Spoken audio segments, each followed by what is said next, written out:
If you like the story, you can support the author on Patreon. Link is in the description. Chapter 1, Rebirth. First POV. The night surrendered to morning. The first golden rays of the sun penetrated the fleeting darkness that covered the Pride Lands. A gentle breeze stirred the tall grass, carrying the fresh scent of dawn across the vast savanna. The distant silhouette of Pride Rock stood bathed in the warm glow of sunrise, casting a long shadow over the awakening kingdom.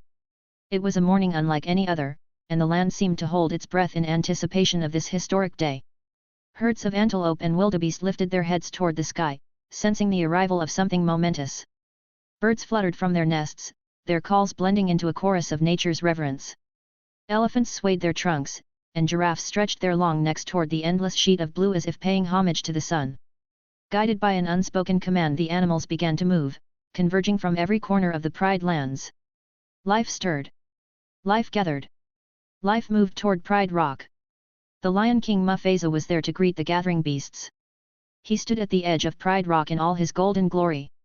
Rafiki, the old mandrill, climbed the rocky path toward him. His staff clicked softly against the rock as he held a lion cup with one hand. The future king. Mufasa inclined his head slightly to acknowledge his old friend. Then his eyes went to the cub in the monkey's arm.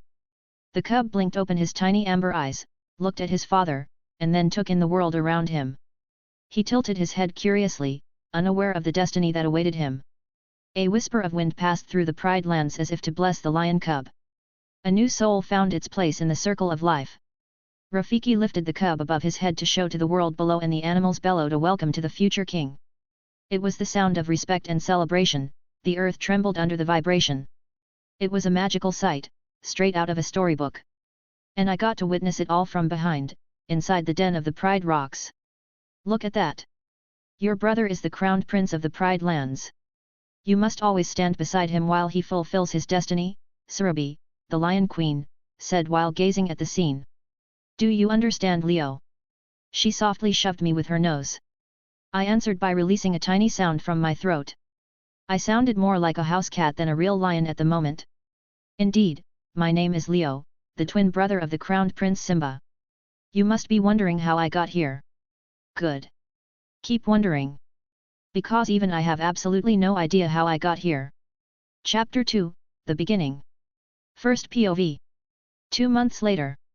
I was just some dude on his way to finish high school before I found myself in this precarious situation. There was nothing extraordinary about me except that I got good grades, was taller than most, and was rejected thrice by the same girl. Because of that, I struggled at first to understand why I, out of all people, was dealt with this fate. Perhaps the reincarnation part was a good thing as it gave me a second chance, but the part where I became a flippin' lion? That part was not cool. Wait, I'm not in school anymore so I can curse. Let's do that again. But the part where I became a fucking lion? That part was not fucking cool. It could be worse though, at least I was born an animal known as the king of the jungle. Imagine I was born as a worm instead. That was my mentality after 2 months had passed. Sometimes good and bad were just a different perspective away. There is always a silver lining to a situation.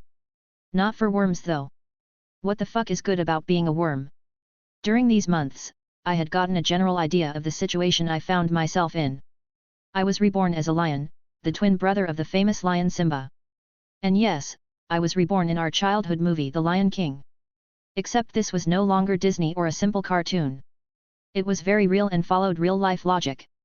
The similarity between the movie and this world ends with the story. For instance, I was the twin brother of Simba. And unlike what the kids' movie would have you believe, lionesses do not give birth to only one cub at a time.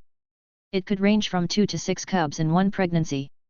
Imagine they only gave birth to 1 cub at a time, they would be extinct as a species already since only 1 cub out of 8 survived in nature. There were also things not shown in the movie, like the situation I found myself in at the moment. Grr, I all but growled as mean as I could towards Mufasa while he was attempting to mount my mother. I wouldn't give a second glance at them mating if not for the fact that I was feeding on her milk. I dug my sharp little claws at his limb closest to me, but that did nothing to his tough hide. So I had to let go of the nipple in my mouth and use my growing teeth to clamp down on his leg. He raised an eyebrow and lifted his paw. I was lifted up from the ground as well since I did not let go of my bite. Grrrrrrrrrr. I growled once more when we locked eyes. If he wanted some pussy, he could get them later. Not while I was feeding, they always ended up crushing me with their body, not to mention it was disgusting. Feeding time was sacred. Just let him go, you know he doesn't like you doing it while he is feeding, Surabhi said. She bit my nape and my body froze on instinct and I released the bite I had on my father. She then proceeded to drop me gently beside her once more. Surabhi, I am king, Mufasa scoffed. I know you are, my king. But how about you go to some other lioness for now? I will be all yours after I feed little Leo, Surabhi said and nudged him with her nose. Fine, Mufasa said while replying to her affection. You are the queen. And off he went, leaving me to feed in peace. He did not even have to look for females as two lionesses immediately came to him, flicking their tails around his neck in all but invitation. A king had options, must be nice. Or not, I was not awfully interested in female lions. That could change though when I became older. I was not under the delusion that my human mind and memory would be able to suppress the instincts of my body. I was a lion now, and I've accepted that, including everything that came along with being a lion. The pride consisted of 9 lionesses and 7 young cubs including me. All of us were under the rule of Mufasa and Mufasa alone. His brother Scar was an outsider, he was not a part of our pride. That meant all the lionesses and even the cubs belonged to Mufasa. That was how a lion pride works. If you really thought about it, and I've done a lot of thinking, Nala and Simba were half-siblings. Ew. That was my first reaction too before my childhood was ruined. Are you happy now? You are probably the only cub to deny a king, Surabhi cooed while I continued feeding. I just closed my eyes, content. Feeding time was sacred. It was a way for me to get stronger and bigger. And with the future that awaited me, I knew I had to be big and strong, fast. Since I was already a lion, you better believe I was going to be the biggest and strongest lion that ever lived. So even though I was no longer hungry, I continued sucking greedily at the milk. I had no intention of leaving some for Simba, he could get his share from the other lionesses. Okay, that is quite enough. If you drank more you might explode, Surabhi said and shoved me away from her stomach. She was telling the truth, I nearly vomited as she pushed me away. I felt heavy and bloated. It might be uncomfortable but the feeling left a sense of satisfaction in me.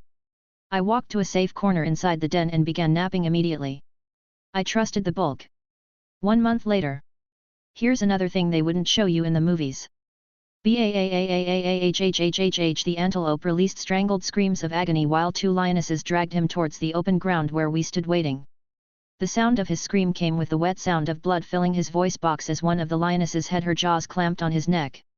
When they reached us, contrary to my expectation they did not start eating him. Instead, they just left him there to struggle in vain on the ground. The cubs, including me, titled our heads at the dying animal. Today was to be the first time we had real meat, so we did not know how any of this worked. But we watched and we observed. Mufasa came in front and the other lionesses took a step back to give him space.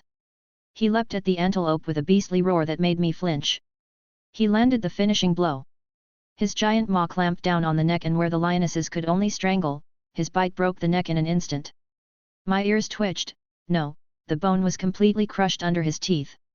The antelope died in an instant. Mufasa proceeded to flick his head and the entire head of the antelope came right off.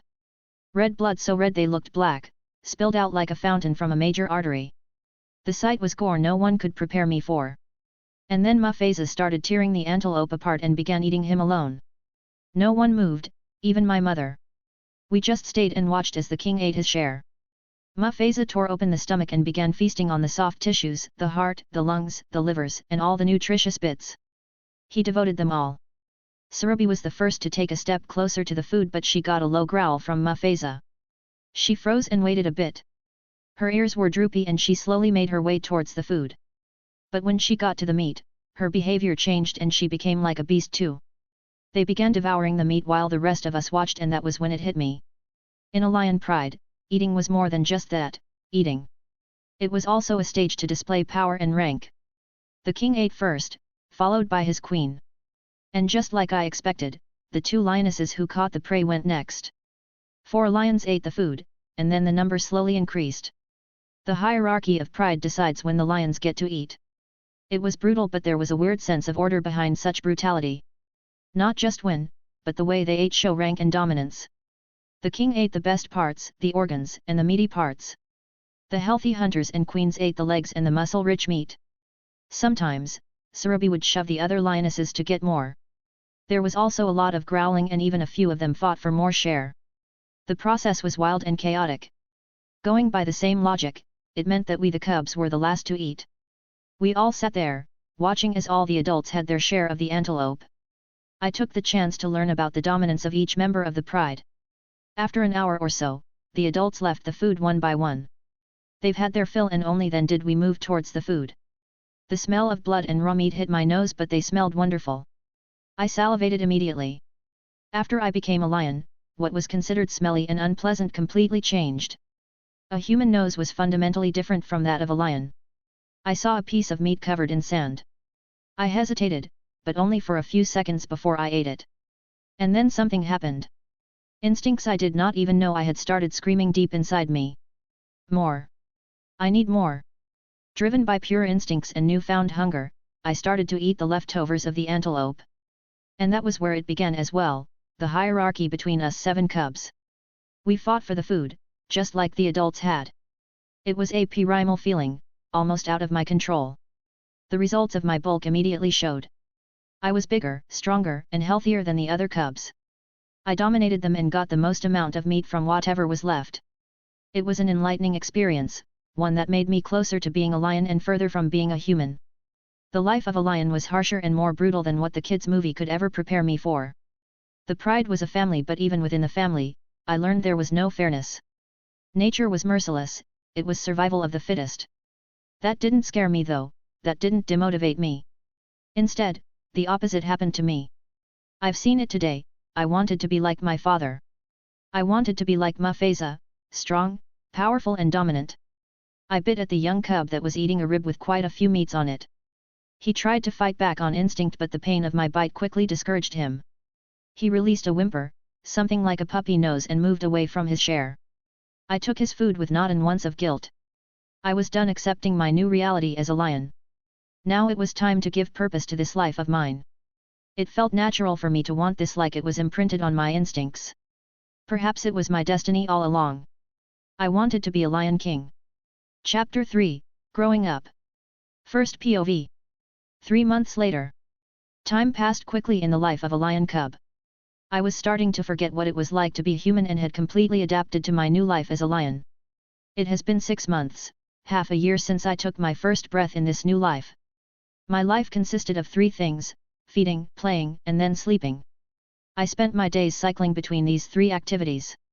It might sound boring to privileged humans, but I knew it was the best time in an animal's life. I spent most of my time sleeping, which is the main reason why time passed so quickly. As a cub, I was still growing, and sleeping was when I grew, apparently. I would eat as much as I could, mixing my mother's milk with any available meat. Playing time was also an important factor in my life, as it was how we cubs learned and trained for everything we'll face as adults. I used it to get accustomed to my lion body and to train my growing muscles. I was known as the roughest and most active cub in the pride. Since I had a clear goal in my mind, I did not play merely for as long as it was fun. Just like how I went extra in feeding, the same goes for playing. A hierarchy soon developed among the 7 of us cubs from our play, fighting and feeding time. Of course, I was the most dominant and also the largest cub. Nala was second, followed by Simba. Most of the cubs were 6 months old now, meaning that we were at the end of our weaning phase. I tried to insist on feeding on my mother's milk, but she would roughly shove me away and tell me no these days. It was tragic. I lost a great source of protein and nutrients, which means I would have to fight for even more meat to make up for it. Leo, Leo, Leo, Leo.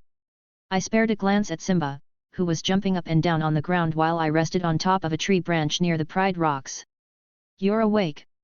I knew you were awake, Simba said, completely ignoring the logical conclusion that he just woke me up. I closed my eyes again, easily ignoring his voice while trying to get back to sleep. I've slept through Surubi and Mufasa's constant grunting as they mate, so I could sleep through his tiny calls. Don't ignore me. You can't ignore me, I'm your brother. He said, and then he tried a few other things to get my attention, but none of them worked.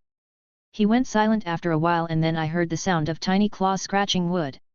That finally piqued my interest enough to give him another look. I saw Simba trying to climb the tree with all his effort, but he remained stagnant a few inches off the ground. He was not strong enough to pull himself up, nor was he coordinated enough to climb a tree. I watched him fall back on the ground with amusement. Arg! How can you climb such a tall tree? It's so annoying, he said while getting back up. He rubbed his claws on the tree to relieve the strain from trying to climb. What do you want, Simba? I want another match, Leo. I want to fight you again for the title of the strongest cub in the pride, he said with determination in his voice. This again? I sighed. Have Nala heard about this? Did you even beat her yet? Nala is a female, she can't be a king. Aren't you ashamed of bringing her up when it's between you and me? He said shamelessly. He was talking like Nala was not the second strongest and I was using her as a shield to avoid a fight. I will fight you on one condition, you will give me the next meat Father Dearest gives to you, I said. Although Simba and I were brothers, there was clear favoritism between us. Mufasa went as far as stashing away meat and giving it to Simba when he learned that he was not the most dominant during feeding time. Deal, he said without a thought. And so in the name of food, I got up and leapt off the tree after stretching my limbs. I landed on the ground with a soft thud, displaying impeccable coordination and balance. Any other cub would have died from falling from such a height. When I stood beside Simba, the difference in our size became clear. I was not too tall nor too wide compared to him, but I was much, much thicker. My frame, which was limited by my genes, was filled to the brim with fats and developing muscles. At only half a year, I had muscles big enough to create definition like most adults have. My skin was tight around my body. When I landed, Simba flinched back. That was almost the same as admitting defeat before the match even started. Simba had a heart, he wanted to be brave and strong but he was not quite there yet. He bared his growing teeth at me and then proceeded to pounce. He stood on his hind legs and swung his paws at me like he had seen the adults do when they fight. I did the same but with half the effort. I was strong and heavier, so I was able to suppress him each time he stood up. In the end, I put my weight on top of him and pressed him to the ground. Okay. I give up. Simba said with a muffled voice, you win. Earning food had never been easier. I pulled back from Simba and finally bared my teeth at him. But mine was a grin. I don't understand why you are so persistent, Simba. Aren't you tired of losing? My father said it doesn't matter how much I lose, it only matters that I win in the end, Simba said while getting up. He shook his body to remove dust and dried grass from his fur. But you'll never win. Your failure will have no end and it will matter, I said. Oh, but I will. Just wait, I will grow into a super powerful lion like my dad and you will grow up to be like Uncle Scar since you like to be with him so much, Simba said with a challenging tone. You don't grow into strength, Simba, it is earned, I said, I think you missed that. I turned around and slowly walked away.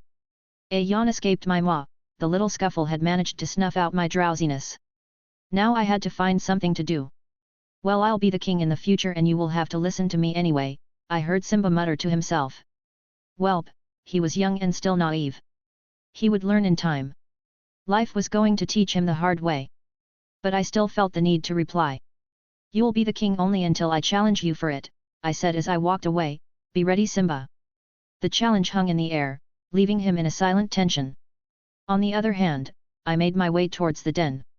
I walked up the rugged mountain filled with rocks that were still too big for my size, I had to jump from one rock to another to walk up to the den. When I went inside, I was greeted with the unexpected sight of a scar biting at the leftovers of our last meal. It was mostly just fresh bones with barely any meat left on them, I made sure of that. I looked around the den and saw that no one else was there. I focused on my ears after that, searching for the nearest adult because I sure as hell was not comfortable being alone with Scar. Luckily, I heard the sounds of the other cubs and 2 lionesses just outside the den. The rest of the pride seemed to be out hunting. From the way so many went out to hunt, it seemed we might be eating a buffalo tonight. That was something I looked forward to. I focused back on Scar, his eyes were studying me with a dangerous glint while an amused smile hung just below them. He seemed to know exactly what I just did and was rather impressed by it. Cautious little thing, you don't think your own uncle would ever harm you, do you? He asked, and then with a snap, he crushed the femur bone of the dead prey. I deadpanned at him. I didn't just think, I know for a fact that he would kill me just out of spite if he ever got the chance. The lion Scar was a bit different from how he was portrayed in the animated movie. His frame was tall and wide, he was almost as big as Mufasa in this regard. But he was gaunt, his muscles were shadows of what they used to be, stretched thin by hunger. His dark mane hung in tangled strands, unkempt and wild, framing a scarred face with sharp angles. You could tell at a glance that it had been a while since he had a full meal. His ribs were showing through his thin hide. Unlike what most people would think, Scar was not a part of the pride. He was a lone male lion that lived near us.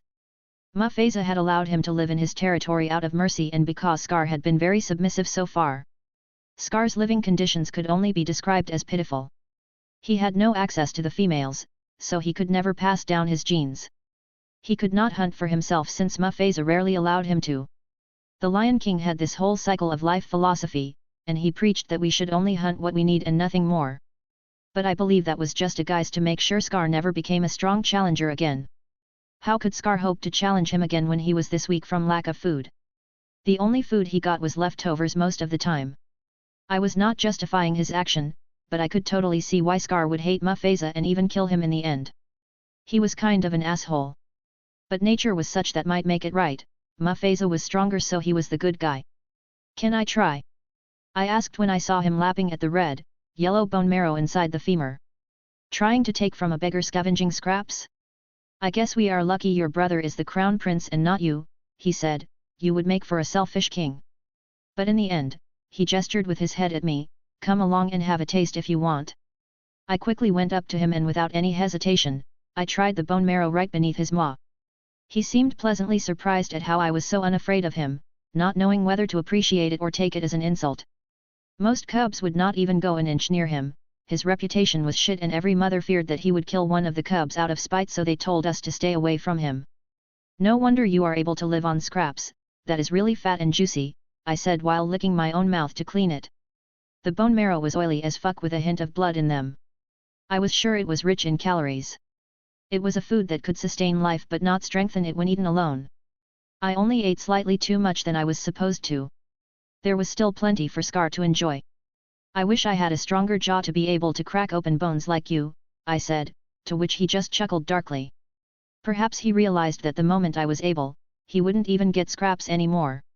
You will get there soon, especially at the speed you are growing. Soon enough, you would outgrow even me, he said. Tell you what, Uncle Scar.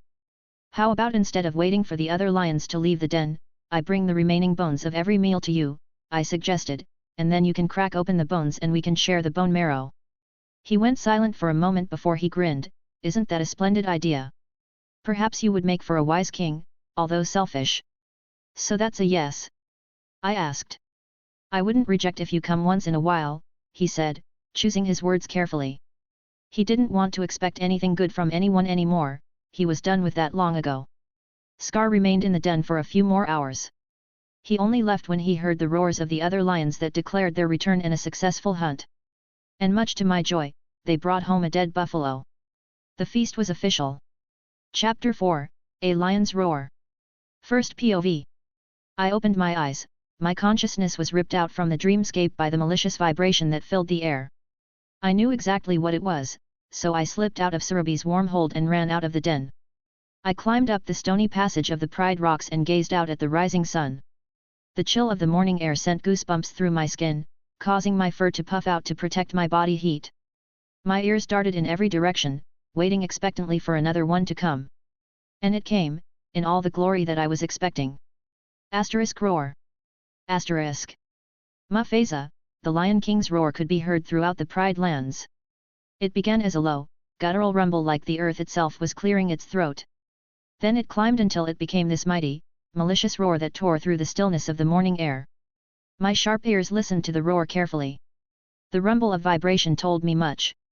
With just his roar, I could almost hear Mufasa's size, age, health, and power. The roar rolled across the Pride lands, echoing from stone to tree as the mountains caught it and hurled it back. The wind carried it to the farthest corners of the kingdom. Birds took flight, and the grass bowed. Prey animals froze in reverence and fear, and predators paused and held their breath at the roar of the apex. I never understood its significance as a human, but as a lion cub, I knew what the roar meant. It was like a command, a decree written in thunder. A warning to all outsiders and challengers. A reminder for everyone who was the one true king. In my heart, it was simply the coolest shit I've ever heard. I just couldn't wait to become an adult and fight to be king as well. Perhaps it was in my blood, but my desire was almost too much. It was unbearable. Asterisk roar. Asterisk.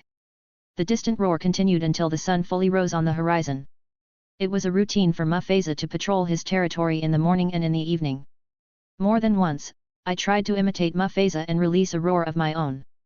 But my vocal cords were still too young, so what came out were only pitiful growls that sounded like they came from an angry cat instead of a lion. Asterisk growl. Asterisk. Stop doing that, Leo, you might hurt your throat. Seraphina said while coming up from behind me. She was one of the most dominant females in the pride alongside my mother, Sarabi. She gave me a rough lick on my head and teased me with her tail while she walked past me. She was one of the early birds in the pride and liked going to the watering hole to drink and refresh after she woke up. As I was contemplating joining her at the watering hole, her daughter pounced at me from behind. A small jaw clamped down on my scruff, and needle-like claws pricked my skin. Nala. I released an annoyed growl and shook my body to try to get her off my back. But with each second, she anchored herself better and better on me. I heard she followed her mother in their hunt for buffalo. This must be something she learned from there. I was bigger than her, so she was fighting me like how those lions fight buffalo, by jumping on the bigger prey's back and trying to bring them down. It seemed to be working until I decided to change strategy. I stood up on my hind legs and then fell on my back. My body crushed Nala against the rock, and since we were at an angle, we tumbled down the rocky path. I used my superior coordination and bigger mass to control our position and made her bear most of the damage from our fall. In the end, I slammed Nala on the ground and pinned her down. My jaw immediately went for her neck and I bit down, not too hard but enough to make the statement that I won. Her body tensed, claws popped out on instinct as she was in a position that spelt certain death. And then her body relaxed in defeat. You win, Leo. I released my jaw and then loomed over her. I huffed to show my annoyance. Sneak attack is so not cool, Nala. What? You are the one who said all is fair in fight and hunting, Nala replied while looking up at me with her big eyes, curious and eager to learn as all cubs should be. We are not fighting or hunting, we are not capable yet. What we do is just play, I said to her. We could have gotten hurt. What if I made a mistake and we fell over the edge? If you are going to sneak up on me again, better do it on an open field next time. She stayed silent for a while before accepting my reason. I'm sorry, and you're right. We both would have died if that was the case. I narrowed my eyes this time. You will die, but I will live with some broken bones. Falling from such height? How? Easy, I will use you to cushion my fall, I answered with a smirk. Please get off me before I claw you in the face. Try, I said and put my paws on her face while leaning my head back as far as I could. Her paws tried to reach for my face, but her claws missed me by barely an inch. I was bigger than her and had longer limbs. She was completely powerless to do anything. In the end, she gave up with a sigh. Okay, you prove your point. Please get off me before the others think we are mating. Ew, I was quick to get off her. She repositioned herself and stretched her aching muscles from the fall. Well, that was effective, too effective that it's insulting. As it should be. Perhaps hormones would change me, but currently, I do not want to even imagine doing a lioness. That shit was just nasty as hell. Oh, I nearly forgot why I came to you in the first place, Nala said as her ears stood up in realization. Jua and Ziri wanted to invite you to something. Something? I asked. Yeah, I don't know what it is either. They promised it would be full of adventure, so I already agreed to it, she said in that carefree tone that only children can have. But why do they invite me? I asked with a weirded out face. Jua and Ziri were one of the weaker cubs in the pride and I had been bullying them, to be honest. Especially when it came to feeding. Nala just shrugged. They just said they needed your help. They said meat will be there in case you need more convincing. I hummed thoughtfully while staring at the horizon. Okay, I'm in.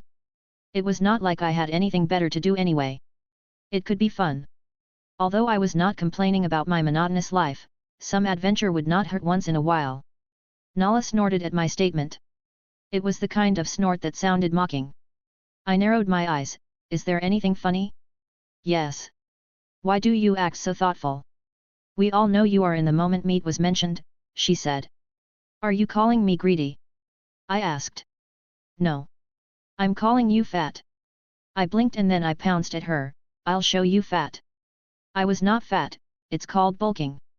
There was a clear difference, one was the product of laziness and the other was part of the journey to a noble goal. She dodged me and then ran away.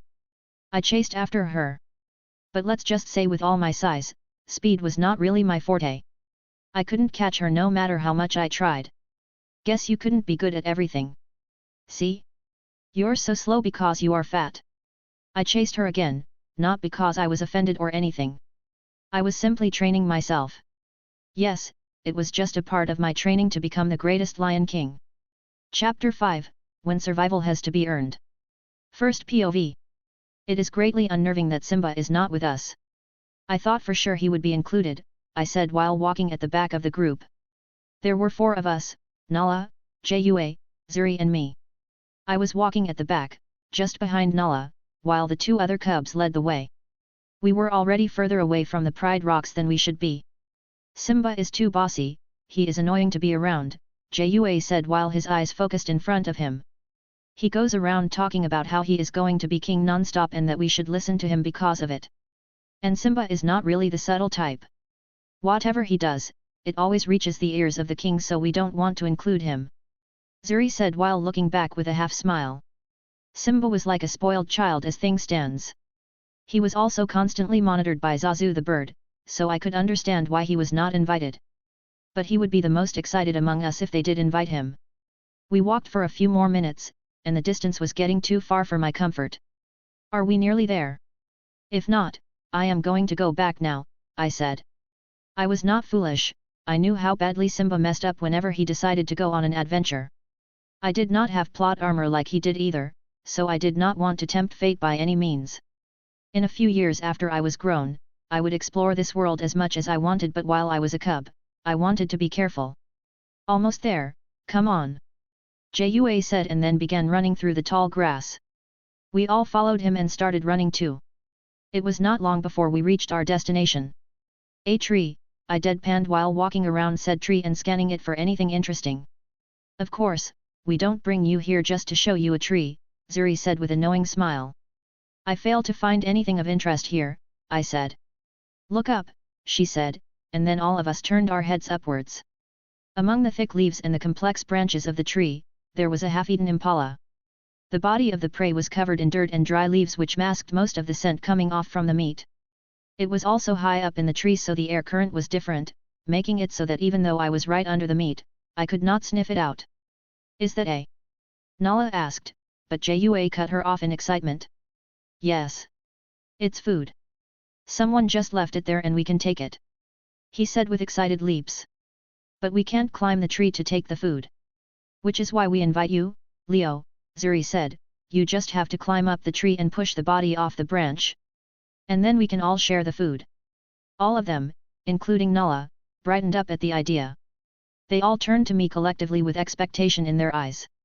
On the other hand, I was still looking at the corpse neatly hanging on the branch, my mind worked faster than my thoughts. They were cubs, they didn't know better. But I knew.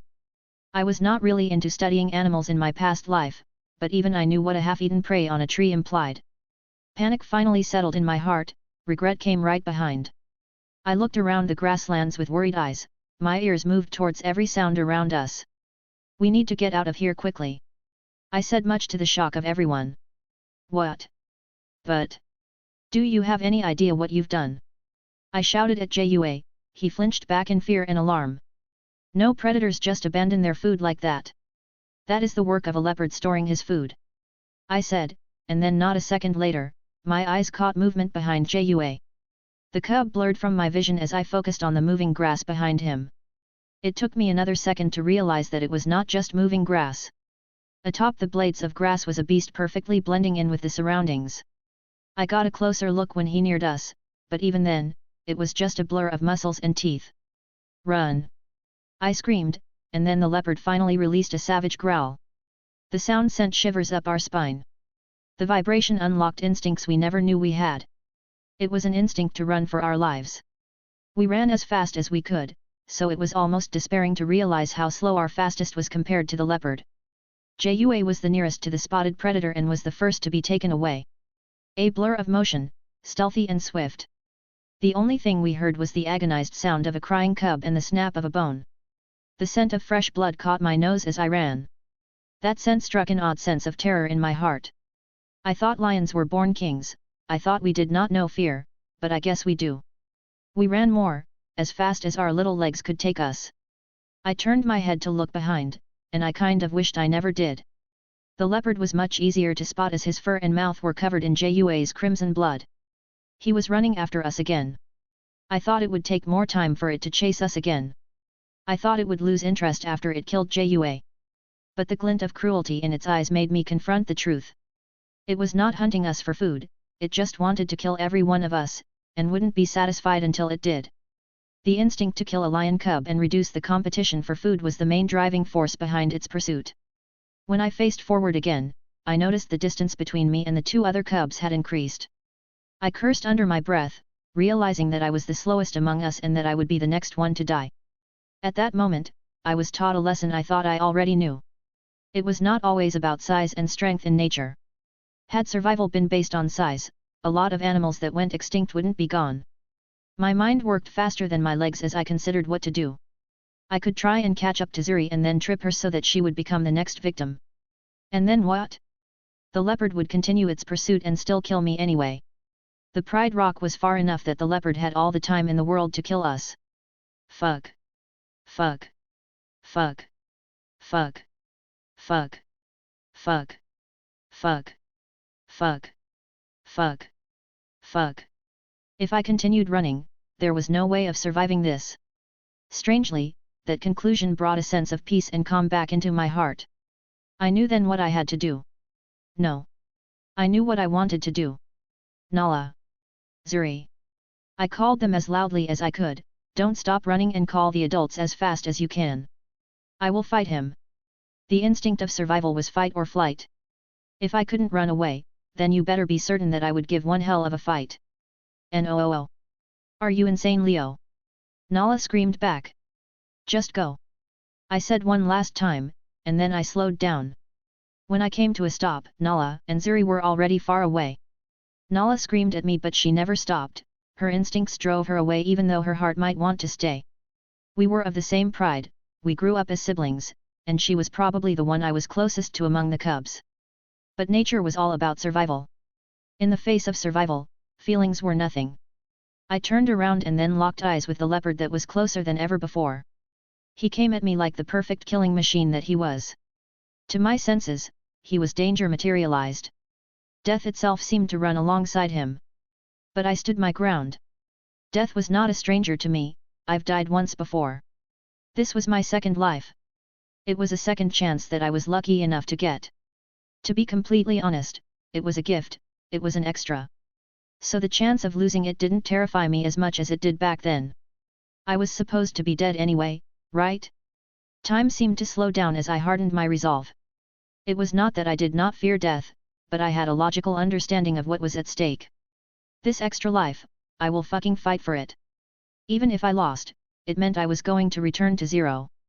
There was no loss on my side. That put me in a situation where I was a being with nothing to lose but everything to win. The leopard reached me, his yellow teeth bared in full, and then he pounced at me like I was prey. I ignored the instinct to run away, to step back or to dodge. I charged at death.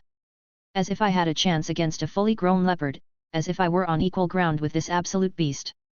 The leopard expected me to run, it expected me to back away, but what it never expected was for me to also charge at it. The leopard missed me as I ran under him. He crashed on the grass, his claws catching green and his teeth biting dirt. We both recovered fast. I turned around once more and locked eyes with him. This time, the leopard paused, recognizing something different about me. An easy prey suddenly turned into a fight, and the predator became cautious because of the sudden change. What do we have here? Aren't you a brave little one? The leopard spoke, its voice sounding male. So it was a he. When you show your back to a predator, they would immediately see you as prey and attack you. But when you faced them head-on, it was in their instinct to be cautious. Because usually, it meant the prey had something it could harm you with. It meant there must be a reason for the bravery. Not me though, the only thing I had was Jinamao's balls. Also known as courage. The line between delusion and courage was thin, and at that moment I was at that thin line which separated both. But I wonder, what makes you so brave?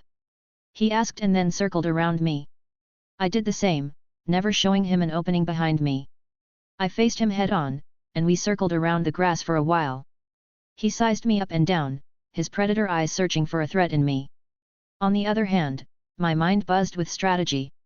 I was a human once, and although we were weak and fragile as shit compared to other animals, we dominated the whole planet. This show's intellect was superior to any other attribute. I hoped I inherited some of that from my past life. I was slower, smaller, weaker, and inferior in every physical attribute. But I could plan and straight guys better. After a while, he stopped circling around me. His eyes narrowed on me like they did previously, and he bared his sharp teeth at me. After sizing me up, he confirmed that I was not a threat to him. "You almost fooled me," he said, and then released a growl that sounded so low and guttural it sent vibrations on the ground. I replied with a growl of my own. Well, I tried to roar, but it was a growl that came out. But at that moment, my threat did not shy away from his. Whatever I had to do, I'll survive and protect my gift of life. Fuck everything else. Chapter 6, To Earn the Right to Live. First POV. The leopard lunged at me and crossed the distance between us in a heartbeat. He was a living missile of pure muscle and fang. I was under no illusion that I could dodge him or suppress him. Being bitten was an unavoidable fate, but if that was the case, I decided where I wanted to be bitten. I charged forward and lowered my head. I offered my scruff, which was the back of my neck. The leopard saw that perfect opening and clamped down his jaw immediately. It was a vital spot for any other animals, but for a lion cub, the scruff was meant to be bitten. It was loose skin with barely any pain receptors so that our mother could carry us. But even then, a sharp stinging pain shot through my spine. I felt canines sink into my skin and tug harshly to tear a chunk away. Although the leopard held me by the scruff, the loose skin allowed me just enough movement to fight back. I twisted my head and then bit the leopard by the neck. My teeth clamped down on thick fur and thicker hide, which made it almost impossible for me to penetrate. But I gave it my best shot. I flexed my hind legs and started pulling back as hard as I could. The leopard tried to use his claws, but since I was pulling back, he had to use his front limbs to hold himself.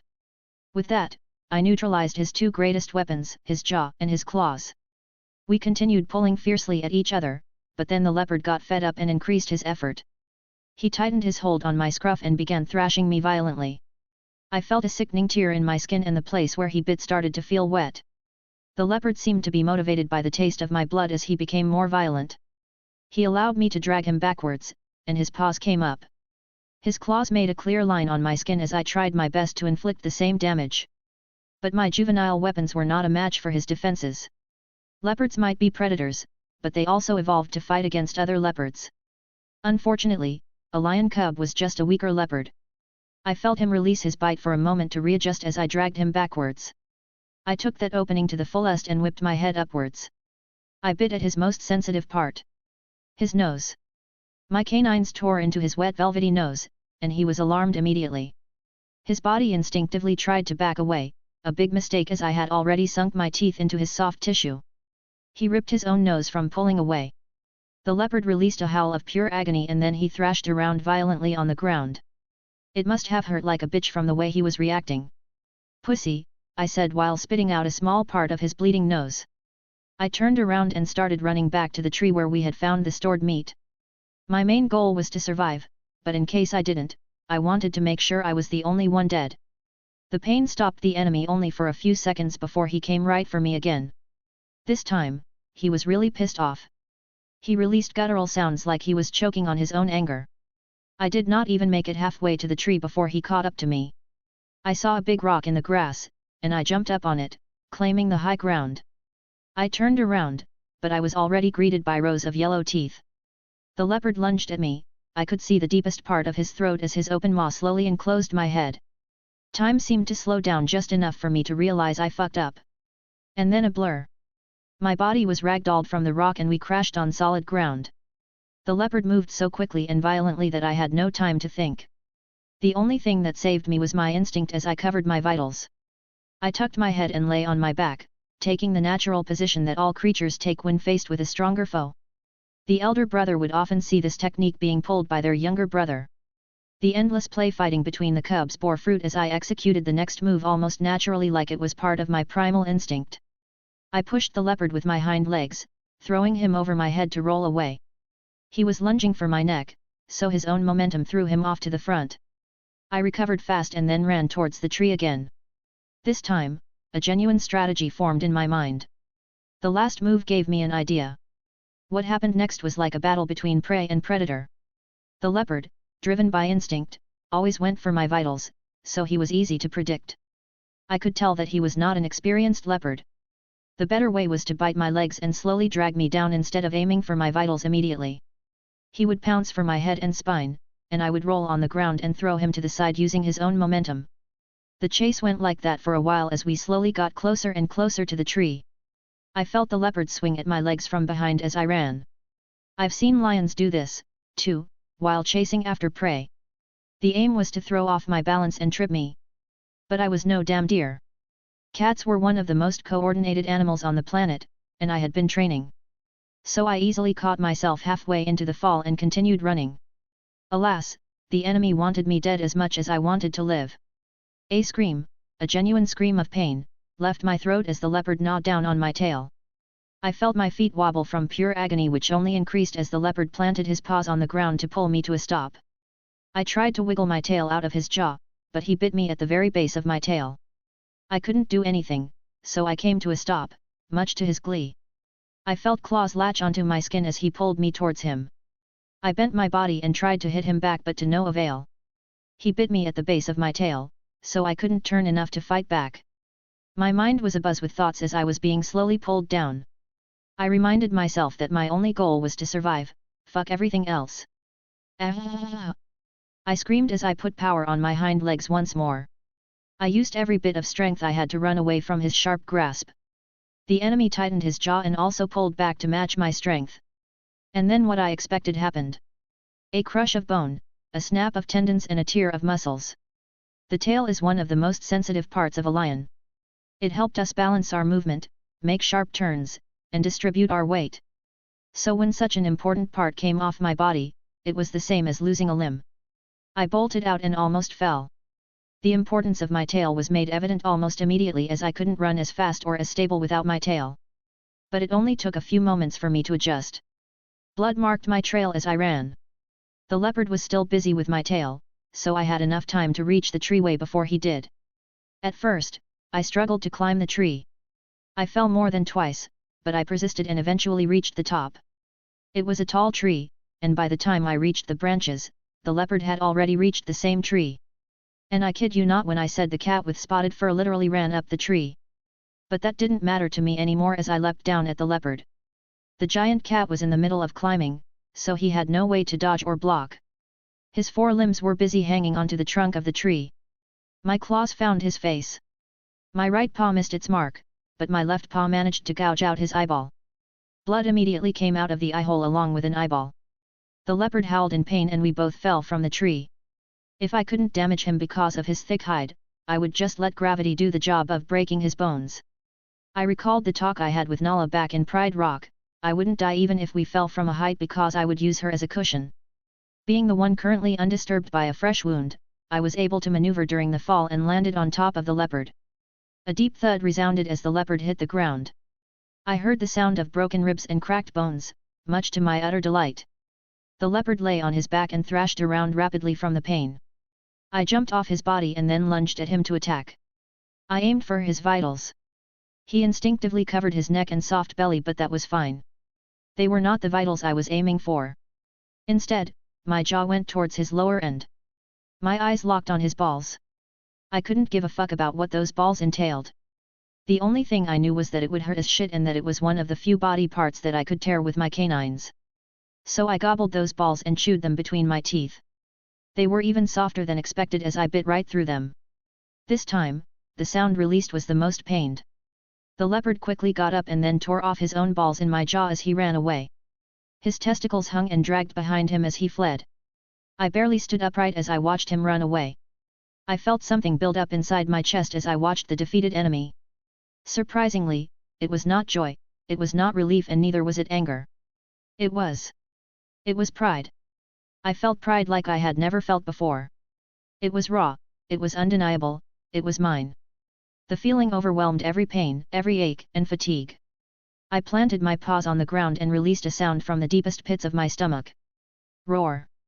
My first, proper fucking roar. I couldn't even release another one as adrenaline began slowing down. But I imagined my roar echoing in the air. But I couldn't rest just yet. I saw at the very end of my vision, the leopard stopping and turning around. He didn't return, he dared not return. But he was there, waiting. Waiting for what? I asked myself before I noticed a pool of blood under my paws. The blood was mine. I didn't even realize it, but I had suffered many injuries during the short battle.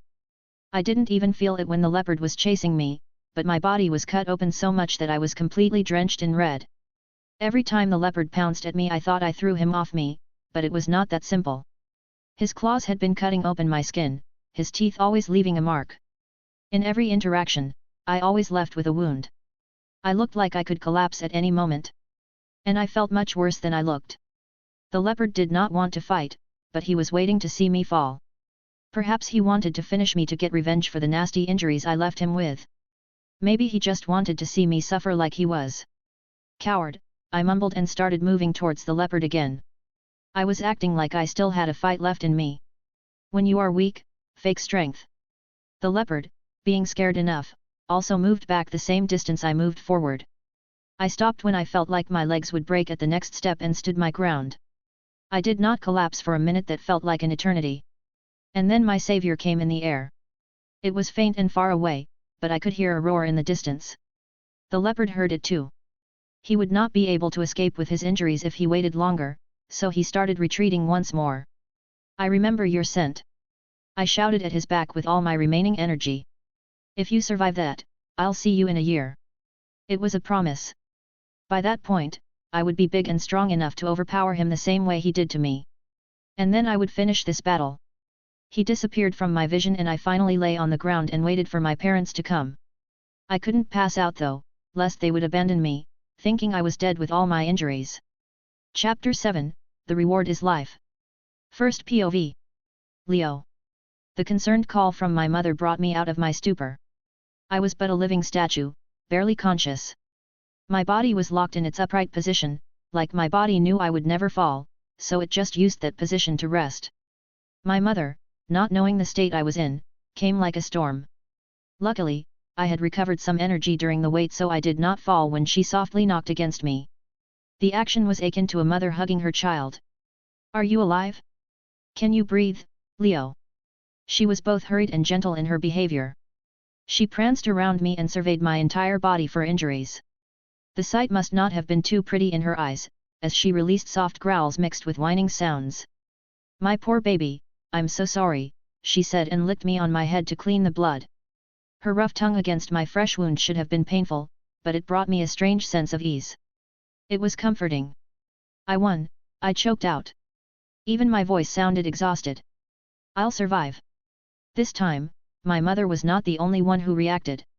The other lions, who were also present but surveying the surroundings to track the leopard, also paused and looked towards me in a mix of disbelief.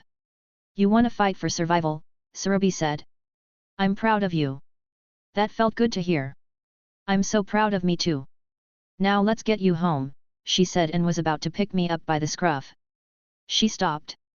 My scruff was nothing more than torn skin at the moment. The leopard was not as gentle as my mother when he bit me there. I can walk, I said and then moved using all my effort. My body felt like it weighed a ton, and I moved like I was in a dream. My mother immediately came beside me so that I could lean on her. She matched my movement, and with her help, I was able to take small steps towards Pride Rock. There were 3 other lionesses beside my mother. They didn't come too close to me, knowing that they couldn't be of much help since my mother was already beside me. They would just rob the oxygen from my surrounding air. They were also cold-hearted predators, so they found it hard to be too sympathetic towards me. I had to remind myself that 1 out of 8 cubs reached adulthood, so losing a cub was all too common for them. After we walked for a few minutes, my nose caught the scent of new blood.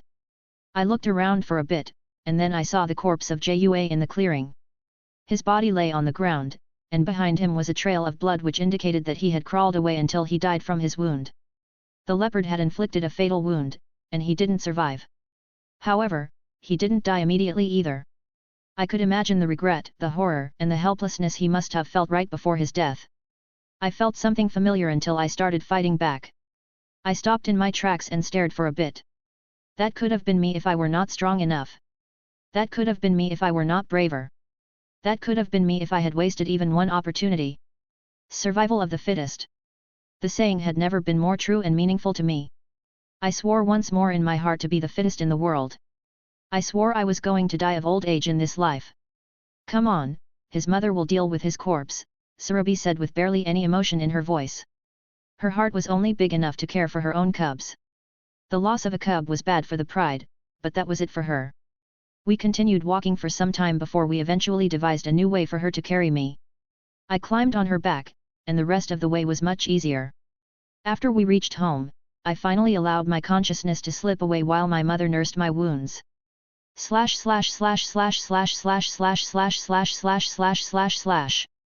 2 weeks later. My time during the recovery phase was quite enjoyable, to say the least, except for the early days. The first and second days after my fight, the world was literally burning down for me. My wounds started swelling up and bruising, making even the simplest act of breathing painful. I couldn't sleep, as every way I lay would irritate my wounds. I almost wished I had died right then and there, because the agony was that unbearable. But on the third day, things got better, and then it improved as more days passed.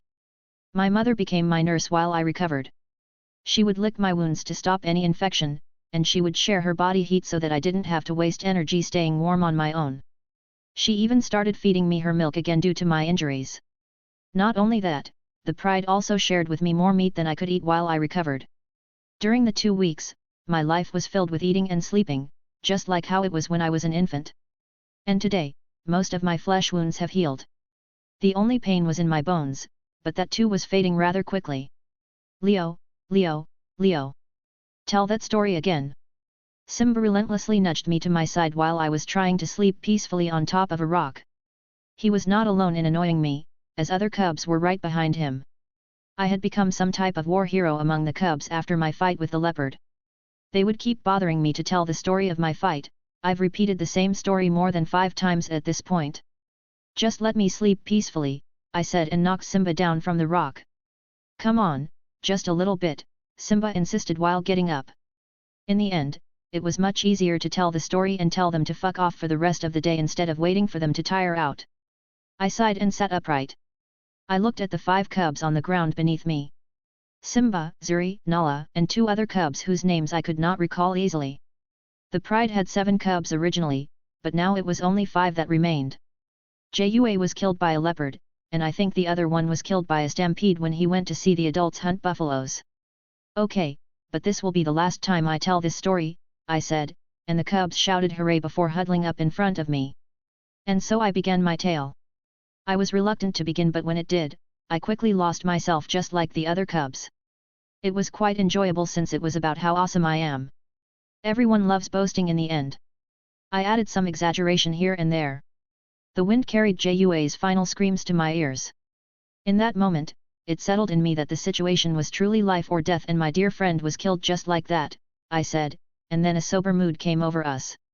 Some ears dropped at the mention of the dead cub. The fear I had in my heart was replaced with anger. It was rage unlike anything I've ever felt before. I looked at Nala and Zuri, who ran in front of me, and I imagined the same fate for them. I couldn't forgive myself if I let them die just like Jua, so I decided to fight the leopard. I turned around and stared death in the eyes, and it blinked first, I said. The cubs oohed and ahed while Zuri and Nala looked at me with round, shining eyes like I was their hero. Which I did, to be fair. Saving them was just not the main reason why I fought. I continued the story. The cubs paid attention like I was breathing fire. In the end, the leopard ran away. He might have been bigger and faster, but I was more courageous. We both gave each other permanent marks to remember the brutal battle. I took his eye, and he took. I said, turning around to show the stump at my rear. There was no tail, only a small stump. He took my tail, I said. Wow! So cool. I wish I was brave enough to fight leopards too.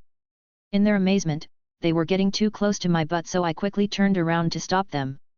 That's it, Now leave me alone. This time, the other cubs listened to my words.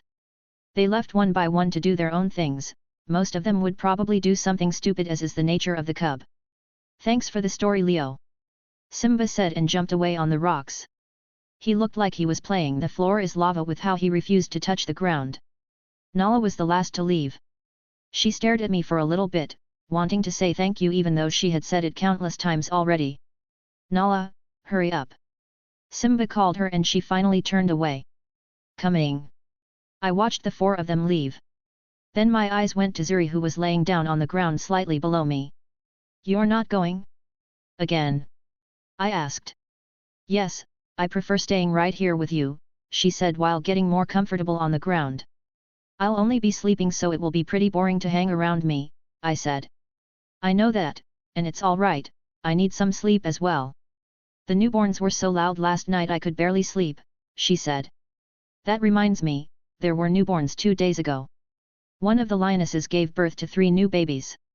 Which means that now the pride consists of Mufasa, 9 lionesses, 5 cubs, and 3 newborns. Do whatever you want to do, I said and lay down on the hard rock. It felt oddly good to press my aching bones lightly on the hard surface. With Zuri's gaze on my form, I went to sleep. I've healed, and now it's time to grow once more. Chapter 8, Elephant Graveyard. First POV. 1 week later. The Elephant Graveyard. As I became a lion, the memoirs of my human life were slowly fading away. Perhaps it was due to not having the same brain, but I was slowly losing memories, especially those related to my personal life. I knew I would forget my knowledge of the Lion King movies at some point. Therefore, I made a list. It could be an event or a word, things that would warn me that some shit was about to go down. The term elephant graveyard was one of them. If I remembered correctly, that was one of Simba's first screw-ups in the movies. Scar tempted him and sent him straight to a bunch of hyenas, hoping they would kill the young king. In the end, Simba survives with plot armor as Mufasa comes and saves him in time. You want to go to the elephant graveyard? I asked once more at the smiling and optimistic Simba. He was still a ball of sunshine as of now. Yup, and not just that, I want you to come with me, he said and puffed out his chest. He seemed certain that I would follow him. Unfortunately for him, I ain't going anywhere near that place. Hey? Why not? It will be so cool. They said there are rotting bones and oozing mud, he said, trying to convince me but failing horribly. Who said this? I asked instead, even though I knew it was Scar who manipulated him. People, antelopes and birds, he stumbled on his own words. Sure, I deadpan. Anyways, they said every adults have been there. It's just us cubs who are not allowed, he said and came even closer to me. Please Leo, wouldn't you come with me? He asked with a tilt of his head. I met his eyes for a bit and nearly faltered. I sighed, Simba, the last time I broke the rules I was crippled and lost a tail. I don't want to take any chances again. If you want, you can invite the others. His ears dropped at my refusal, but he nodded in understanding. All right, I understand. He turned around and walked towards the group of lionesses resting under the shade of trees. I assume he was going to invite Nala like he did in the movies. Best of luck to them. I sighed, I hope it was that simple. I care too much about them. My existence itself could change fate, so I at least had to make sure Mufasa got there in time to save them, even if I did not intervene outright. But first, I got up and walked to the dark corner of the den. I picked up a femur bone from the remains of our last meal and left to go towards Scar's den. Scar lived in one of the caves of the Pride Rocks, so his den was not far. I struggled a bit while traversing the rocky terrain. Since I lost my tail, balancing has been a challenge. I really hoped I would adapt to my own body soon. Uncle Scar, I called when I reached the den. My voice echoed through the cave and I listened for movement with my ears. It was not difficult for me to pick up the sound of movement, and I locked my eyes on one of the darker corners of the den. Among the shadows, he emerged, his eyes locked on mine with the usual dark amusement. He always looked at me with those eyes, as if my existence itself was a funny joke. I hope he did not see himself in me or something. We were nothing alike. Your senses are sharp. It seems you inherit everything from Mufasa except for his crown, which unfortunately goes to Simba, he said. His voice sounded like a river of coal tar, dark, thick and slow. His words had a way of sticking to your heart and mind. I scoffed, Please don't try your word tricks on me, it wouldn't work. I couldn't care less if I was the crowned prince or not. Oh, but I'm not playing any tricks. I just think that you deserve to be the future king more than the brat, he said as he stood on a high ground. He looked down at me from his towering position. It might sound silly but somehow that annoyed me. Like really annoyed me. I was trying to start with small talk first, but that made me go straight to the point. You told Simba about the elephant graveyard, I said, and he blinked his eyes in surprise. He was not expecting the confrontational tone in my voice and his mind worked for a bit. Yes, the words might have slipped my tongue, he said. You are playing a coward's game, Scar, you think I don't know what you are trying to do here. I said, manipulating and pushing a naive cub towards danger is too low even for you. He stayed silent. It was not the usual silence that could be ignored, his silence was loud. He was angry, so very angry beneath his layer of stoicism. I could almost taste his desire to lash out and kill me at that moment. But Scar had learned to hold back his anger and hatred over the years, so he calmed down soon. That was not my intention, but I can see how my words could have such an effect on the adventurous spirit of Simba, he said, and then jumped down from his high ground. He landed with a loud thud and then lunged at me. At that moment, I realized the stark difference between a lion and a leopard, why one was considered the king of the jungle and the other just a big cat. I could feel the immense weight of his seemingly fragile frame, the frightening power beneath his thick layer of hide. He was like a storm wrapped in fury, a force of nature rather than just a deadly beast. I stood my ground, my heart froze, but I did not flinch. Unlike the last time when I ran from the lunge of a leopard, there was something inside of me that remained solid under the heat of fear. A stubbornness that refused to run away. Sheer pride. Scar opened his jaw and before I could truly react, his mouth came down at me. He came close, but his fangs went past me and onto the ground below. In a blur of violence, he picked up the femur bone on the ground. His jaw snapped the thick bone as if it were a stick and one half fell in front of me. Thank you for bringing this, I was starving, he said, and then in a blur of motion, he turned around and walked away from me. I continued watching him in silence as he sat on the rock and started chewing on the bone to lap at its bone marrow. Eventually, I picked up my portion and turned around to leave. Leaving already? Scar asked as he saw that I was going to leave. Yes, I can't enjoy food in your den, it smells horrible, I said, causing him to chuckle. I can't even do my business outside of my den, otherwise Mufasa will think I am challenging his authority inside his own territory, he said. Lion kings used their piss to mark their territories. They would spray their pee on trees around their kingdom to show their dominance. Usually, if a male lion is inside the territory of a more dominant one, they would try to do their business somewhere far away or on the ground and mask the scent as much as possible. Scar was doing the same thing. That sounds problematic, I said, to which he replied coldly. It's enough to drive anyone insane. Indeed, the reason why Scar wanted the throne was more than just a thirst for power or greed. It was also a way to escape his horrible and pathetic life. That's the problem with male lions, you are either king or you are nothing. I left the den and threw my food away when I was outside. Then I head straight towards the place where the rest of the pride were staying. My eyes searched for someone, and luckily, I was able to find him mingling with a few lionesses under the shade. Yeah, I was still a cub, so I couldn't do much. But I had Daddy Mufasa. I ran towards him and I told him about the situation. Father, it's about Simba, I said, and he turned his head immediately. What is it, Leo? He asked while standing. His presence was unlike Scar, there was no danger in a sense that his presence hides nothing. He was king and he felt like king. He need not play tricks to get what he wants. Uncle Scar told Simba about the elephant graveyard and now my brother is on his way there, I said. The part about Scar was super necessary. The other lionesses and Sarabi immediately perked up in concern. Simba? But why go there? He asked. To test his courage? For adventure? Why wouldn't he go there? Shira, one of the lioness, said. Mufasa took a thoughtful silence before he nodded. Don't worry, I will pick your brother myself. Thank you for informing me, Leo. And then off the king went to save Simba. I was done, I made sure the cannon stayed the same. Mufasa might even reach them before they were attacked by the hyenas. In the meantime, I played with the newborn cubs of the pride. They were still too young to even see properly, but they were absolutely adorable.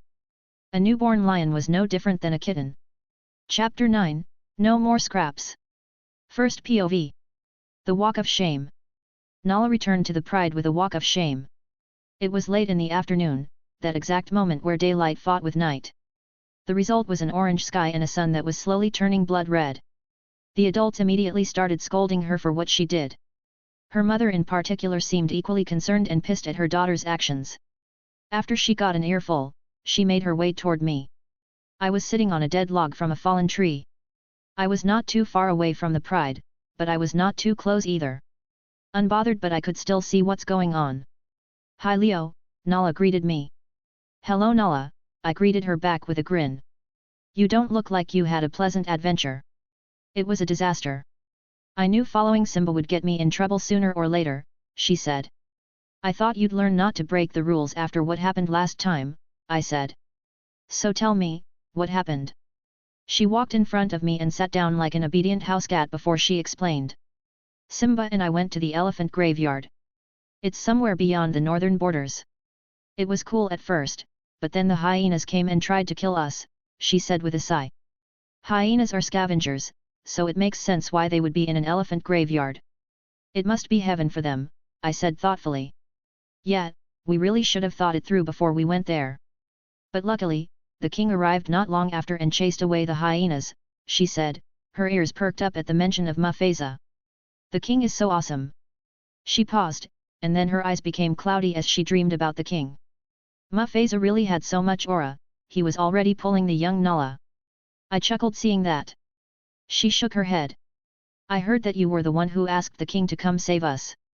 Thank you for that, Leo. I don't know what would have happened otherwise." "Well, I'd probably be dead," she added afterward. "The king was the one to save you, I barely did anything, so he should be the one to thank," I said. "Anyways, where's Zuri?" Nala asked, changing the topic quickly. I looked at her weirdly. "How should I know that?" "Oh come on, she's always beside you even when you're a jerk," Nala said. "So? Where is she?" "She followed the hunters today. Her mother said they're hunting zebras and she wanted to see it," I said. "If it's not buffalo, 2 or 3 lionesses are enough to hunt down prey." Prey animals were abundant in the Pride lands, so it was easy enough for the lionesses to take turns hunting for the Pride. Zebras? I should have gone with her instead of Simba. Why didn't she invite me? Nala whined dramatically. Hunting a zebra was one of the most difficult things to do as the herd could be massive and they all looked the same. Locking onto one zebra could be difficult when they ran in groups, which often led to failure. To young cubs like us, seeing the hunters take them down was a sight to behold, one that we imprinted into our minds forever. Nala and I hung around for a while. When the sun finally set on the horizon and the world settled into darkness, we heard a roar. It was the roar of a successful hunt. "They got it!" Nala screamed when she heard the roar of the hunters and immediately ran toward the sound. "Come on Leo! I wanna see it!" she said while turning her head. "I'm coming," I said, but I was not in a hurry like her. She quickly disappeared from my sight while I followed behind at a good pace. In the meantime, I was enjoying my night vision. It felt super weird yet natural at the same time for me. I saw the other members of the Pride going toward the hunters as well. It was often difficult to bring home prey when it was killed far away, so calling the rest of the Pride for a meal was often easier. Mufasa and Simba also came down from Pride Rock. The two looked like a proper father-son duo as they laughed with each other. Mufasa carried Simba on his thick mane, and they went toward the kill together. I wouldn't say I was not jealous because, truthfully, I was jealous of their relationship. My past life was the only reason why my jealousy wasn't an issue. It was not fair how Simba was treated better even though we were twins. But that was just how things were. If Mufasa cared for every offspring, that would include all the cubs. Even Nala and Zuri were his daughters.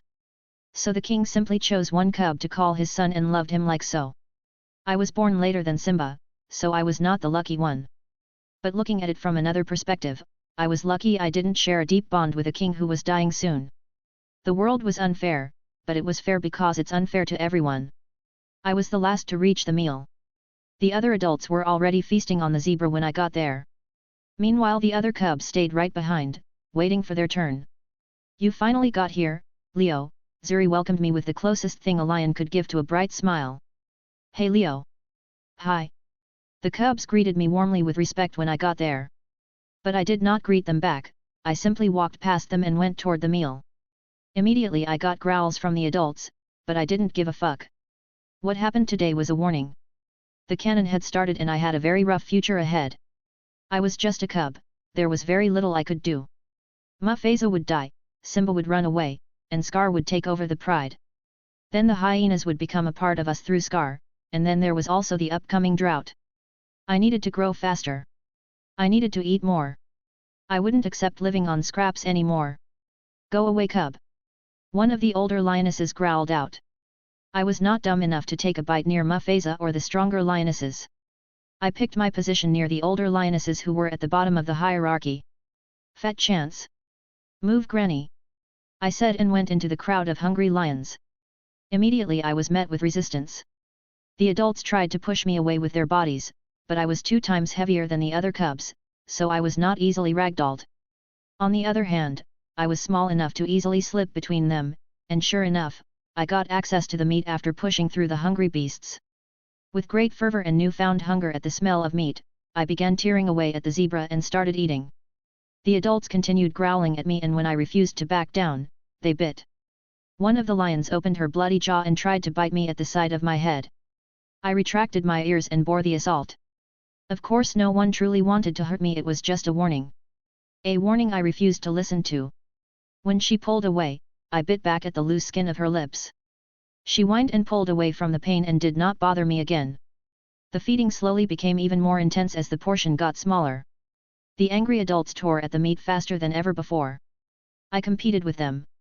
I was smaller and weaker, but I was rubbing shoulder with them through sheer guts. I was often pushed aside rather easily, but I never backed away. After getting up 10 or 20 times, the adults gave up and I won my right to feast with them. Perhaps it was the illusion of victory, but it was one of the best meals I'd had yet. There was something raw and primal about feeding like this. I was wrong in my previous assessment. It was not just about eating or displaying the hierarchy. It was just brutal. Strangely enough, it was bonding too. You little rascal! One of the lionesses screamed at me. She tore a huge chunk of meat off the bone with great difficulty, but I stole it straight from her jaw. Some of the meat was a little too tough for my young teeth, so I had to get creative. She bit me at my scruff and pinned me on the ground. I struggled fiercely, but she overpowered me. But in the end, she couldn't waste time with me and continued eating. I got up and shrugged off the pain before I continued eating as well. I was growing up to be the baddest beast ever. Chapter 10, First Prey. First POV. The grass was still heavy with dew. The air was cool and chilly under the blush of sunrise. I did not know staying still could be so exhausting until now. My limbs were starting to cramp and my muscles coiled under my hide as I hid behind the bush, staying low enough for the grass to conceal me. My golden eyes stared unblinking at my prey. In the meantime, I was trying to mind control the damn animal to come my way. Come this way, come this way, come this way. This is the shorter path, come this way, I chanted in my mind. A few dozen meters away was a rabbit just outside its burrow. The rabbit was standing upright, its ears stood tall and changed directions rapidly to listen for movement around it. Its stubby nose twitched as it took in the scent around it. I was staying downwind, so I was sure it couldn't smell me. Its eyes, though, were something I paid no mind to. Even when the rabbit looked my way, I knew I was too far to be seen. The greatest sense of the rabbit was its sense of hearing and smell. Its big fluffy ears had a purpose other than looking adorable. I'd discovered that much after countless attempts at catching them. I had lost count of how many times I tried to catch one of them, but I always failed. But after countless failures, I finally developed a proper strategy to catch them. Trying to sneak up on them was useless. Their sense of hearing was too good to not hear you coming from miles away. And it was just a matter of wind direction before your scent reached them. So, I concluded that the best strategy was to ambush them. They couldn't hear me coming if I stayed still. But ambushing a rabbit was easier said than done. Which was why I'd spent countless mornings studying their behavior before deciding where and when to ambush my prey. Rabbits were most active during dawn and dusk. They would check their surroundings multiple times before they even came out of their burrow. And even if they did, they would run back into their burrow the moment they felt threatened. Only after hours of seeing no predator and feeling comfortable would the rabbit even move away from the safety of its burrow. I'd been stalking the rabbit for 2 hours now. I began when it was completely dark, and now it was sunrise. But I knew all my effort and patience would pay off today. The rabbits needed water. They could quench their thirst from the dew on grass, but the last time this particular rabbit visited the watering hole was 2 days ago. So it needed to visit the watering hole today. I had discovered the prominent path the rabbit took to go to the watering hole through its scent and other days of observation. The bush I decided to hide in was right along the path the rabbit would often take to go to the watering hole. So I lay here, waiting ever so patiently. The rabbit was extremely timid and fearful, but necessity pushed it. It needed more water, or it would be dehydrated. It crept forward slowly along my predicted path. It would stop suddenly, standing upright to search for any danger. Its body turned, ready to run back to its burrow. When it found nothing suspicious, it would continue on its way. Come on, come on. A little closer, a little bit closer, I thought in my mind while I unwound my muscle fibers, ready to pounce. Come to Papa. When the rabbit was within my range, I pounced from my hiding spot. The rabbit had no time to react as I sank my teeth into the back of its head. It struggled fiercely, fighting for its life. Its little legs pushed against my chest to try to get free, but my jaw clamped down with no intention of letting go. I was biting into its muscles, not just its skin, so I was confident in my hold. The rabbit was small compared to me, but it was still decently big. I wrestled for a bit, applying and learning techniques at the same time as I tried to pin it down. In the end, I learned new ways to use my claws to pin my prey. My claws dug into the brown fur of the rabbit and held it down. In that moment, I released my hold and then quickly bit at the neck of the rabbit for a fatal attack. When I bit at the neck, the rabbit struggled even harder.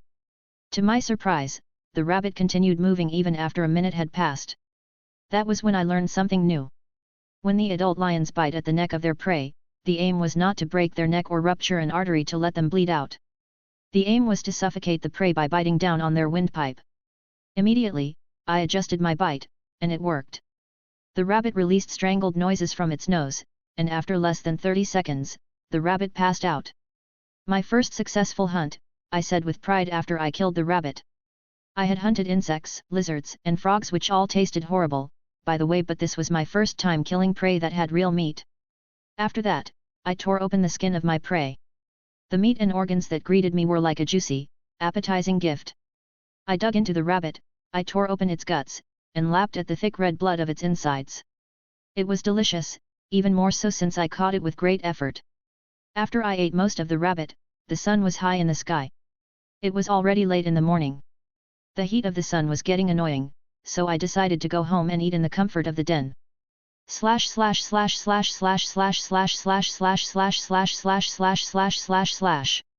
Leo, what do you have there? Surabhi asked when I reached the den. She and a few other lionesses were basking in the morning sun outside the den. I dropped my food to reply. A rabbit. A rabbit? Where did you find a rabbit? My mother asked with a curious tilt of her head. Don't mock me, mother. It's my prey, I said. You successfully hunted a rabbit? One of the other lionesses asked with a dumbfounded face. Yes. That's impossible, they said collectively. This time, I was the one dumbfounded. Why? Unless it's on the rare occasion that the rabbit is injured or wandered too far from its burrow, it's almost impossible to catch a rabbit, my mother replied. They are too cautious, and they have good hearing, so it's impossible to sneak up on them. And in a chase, they are too nimble and far too small for lions to catch, one of the lionesses added. I deadpanned. I knew that, which was why I ambushed it. I guess I got lucky, I said without explaining myself. I guess you did. Enjoy your meal, Leo. It won't be often you get to taste a rabbit, my mother said, and I picked up my food and went inside the den. The world was not exactly Disney, but the animals were also smarter than they were in my past life. But they were not smart enough to devise strategy as easily as I did. Most of their strategies were passed down from generation to generation and refined throughout the years. It was one of the greatest advantages I had over the other animals. They were smart but were still deeply connected to their primal sides. I was the exception. I could think and strategize better than anyone. After all, in my past life, I was the apex of creation. A creature that hunted animals 100 times their size and casually drove beasts to extinction. And I inherited that essence. I was a creature with the essence of humanity in the body of the king of beasts. When thinking of it like that, I couldn't help but grow even prouder. I felt like I was destined for greatness. I can't wait, I said and split open the skull of the rabbit to eat its soft brain and bitter eyeballs. Chapter 11, The Final Piece. First POV. 7 months old. On this fine morning where the cool atmosphere and the heat of the sun create the perfect weather, I made my way towards Scar's den with a rabbit. After my first successful hunt, I only got better at catching rabbits. Just this morning, I caught not just 1 but 2 rabbits. One of them I already ate while the other was hanging from my jaw. I saw Scar lying on top of a massive mound of rock when I entered the cave. He was nursing his own wounds before he turned to me with curious eyes. I dropped the rabbit on the ground to speak. "Good morning, Uncle Scar." Scar remained quiet, his eyes fixed on me with vivid intensity. I guess I couldn't blame him since he was not in good shape, and I was partly to blame for it. Long story short, Mufasa went to Scar after what happened with Simba in the elephant graveyard. The king was not so dumb that he couldn't connect the dots after I specifically told him that Scar was the one to tell Simba about the elephant graveyard. The king was not happy at all with the conclusion he came to. So he roughed up the weaker lion and put him in his place. Scar was injured and had not left his den for a few days now. "What are you doing here, Leo?" he asked me with a measured tone. "Did you come here to show off your kill?" From how he was reacting to my presence, I think he did not blame me for what happened. Instead, all his hatred and ire was focused on Mufasa himself, not an unassuming cub. That was good for me. That was great for me. "I heard what happened," I said, and silence followed. He stared at me, studying my expression for a long time. Perhaps he was expecting me to mock him or pity him. I did neither. "Here, I brought this for you," I said and pushed the dead rabbit with my paws. This time, his eyes became wider with surprise. Lions were very selfish and greedy when it came to food even amongst their own pride. So giving an outsider food was unheard of. It might not seem much from my humane perspective, but to a lion, this was the rawest way one could show affection and goodwill. The only time other lions did something similar was when a mother gave food to her cubs. "You're giving that to me?" he asked, dumbfounded. "Yeah, I figured you'd need it more than I do," I said. But my answer did not satisfy him. He shook his head and asked again.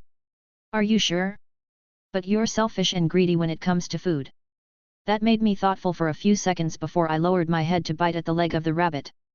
I pushed the rabbit with my paws while pulling it with my jaw. The right leg of the rabbit tore off with a snap. I chewed the meat for a while.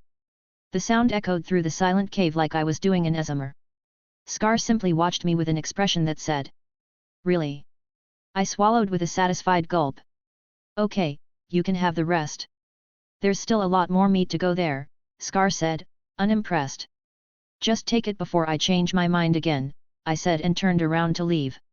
"I'll try to bring more if I can. Get well soon, Uncle Scar." I did not wait for a response and left the den immediately. I've seen and done what I needed, so there was no need to stay. I did not like being in his vicinity much. It was like being in the presence of a criminal who might stab you if you looked him wrong. My relationship with him was built on sheer caution. After leaving Pride Rock, I head back toward the plains where Simba was waiting for me. I had been spending a lot of time with my brother recently. Now you might be asking why I did what I did. Why did I give my hard-earned food to Scar? Did I truly feel bad about being the reason for his injury? Have I come to care for the evil lion after interacting with him multiple times? The answer was, fuck no. Who do you think I am, Jesus? Lion Jesus? Wait, that's Aslan. The true reason why I was doing this was to make sure I stayed on his good side. Because, believe it or not, that evil cat was about to become the king of Pride Lands. Whether I like it or not, it will happen. I could not stay beside Simba 24/7, and I could not give advice or warnings to the king without it being disregarded. So if the canon really happened and Scar became king, I needed him to like me enough that he would let me live. Or in the best case scenario, let me continue living among the pride. Besides, it was always a good idea to stay on the good side of a possible king.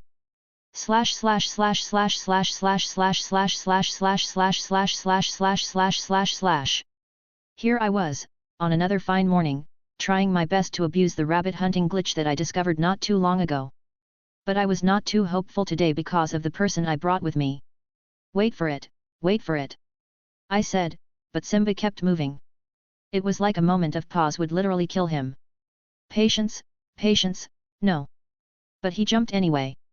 The timing was off by a mile, it was still too early to jump out from the bush. The prey had more than enough time and distance to escape. The rabbit ran and Simba chased after it. They moved quickly through the plains, but ultimately, the rabbit dived into its burrow, and Simba got his head stuck in the hole in his lame attempt to follow it underground. Truly, you have the patience of a dying animal, I said while walking up to him. He pulled out his head after a few struggles and tried to dig the hole, but to no avail. Give up, most burrows go too deep to simply dig out, I said, and Simba finally stopped with a fed-up huff. This is so annoying. I don't know how you are so good at this, Leo, Simba said. It's not that difficult when you have patience, I said with a shrug. I was not actually too sad that we lost the prey. The pride had a meal yesterday so I was still full. You're weird, you know that right? Our mother and every adult in the pride said you would be horrible at hunting, yet here you are. You are the first among the cubs to catch their own prey, Simba said honestly. Sometimes I wish I could be a little more like you, he admitted with a sigh. He didn't look at me when he said that. Just stared down at the dug-up dirt like it had all the answers. I digested his words carefully. Those were big words coming from Simba, and I knew it. Well, no need to sulk over it.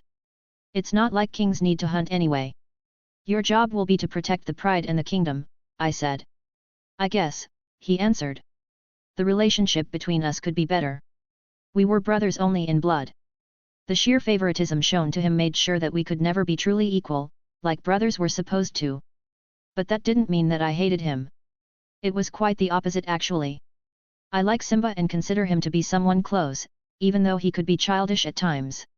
Which was the reason why I wished I could stop what was about to happen. But I had neither the power nor the competence to change fate. What I did back then was make sure fate takes its course, but changing it was a different matter. Even if I made sure Simba never followed Scar alone and let the stampede happen, I knew Scar would just find another way.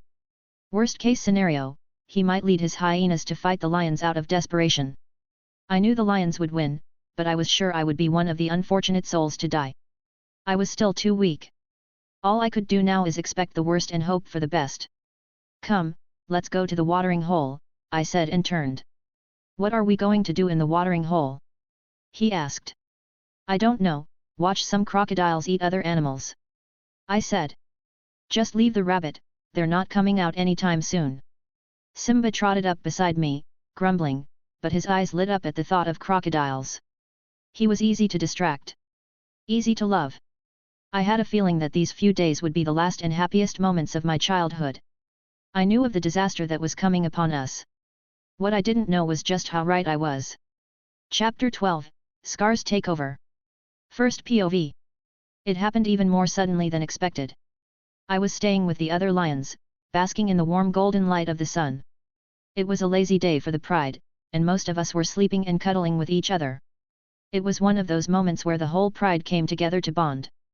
But our peace was disturbed by a hornbill flying overhead. A familiar bird, often seen with the king. Zazu. It was not his presence but the news he brought that struck horror in everyone's heart. And what cruel news that was! Everyone to the gorge! Surubi declared with a roar, and almost every lion followed her as they ran towards the gorge. 2 lionesses stayed behind as the newborn cubs needed nursing. Other than that, even the cubs followed the adults, including me. The adults ran fast, faster than any of us could catch up. We followed behind them with our little hearts thumping in our chests. For the young minds, everything after that moment felt surreal. I cursed under my breath and prepared myself for what was to come. I may be running behind the adults, but I already knew what awaited us at our destination. I did not feel tired when I reached the gorge. Exhaustion seemed to be so insignificant compared to what lay before us. The lions stood still and gathered around a body. We slipped under the adults' legs, and we froze when we finally saw what it was. It was more brutal than anything my mind could prepare me for. The scene before me made the animated cartoon look like heaven in comparison. Mufasa's body lay twisted at the base of the gorge, scarcely resembling the proud lion he once was. His golden fur was matted with dust, blood, and fragments of torn skin. One of his massive forelimbs was bent at an unnatural angle, shattered by the blunt force of hooves. The ribcage on his left side had collapsed inward, punctured by broken ribs, some jutting through torn muscle and skin. His face was swollen and marred until he was barely recognizable. One eye was crushed shut, the socket caved in from a direct blow. The distinctive royal mane was now tangled and smeared with dark, coagulated blood. The difference between the Mufasa I remembered and the one before me was so staggering that I was left speechless. There was no dignity in his posture, no pride in his eyes. There was only the heavy silence of death and the shadow of what used to be mighty. To us, it was like watching God fall from grace. "The king is dead," one of the lionesses said with a heavy voice, "and the prince likely suffered the same fate. You never knew words had weight until they pressed down on your heart and completely immobilized you." "No. Not Simba," my mother choked out, "we haven't found his body yet." Surabi bolted out. She ignored the calls of the pride and searched madly for her son. There was desperation in her action. In that moment, she personified the hope of the pride. A hope that we watched slowly get swallowed by despair. //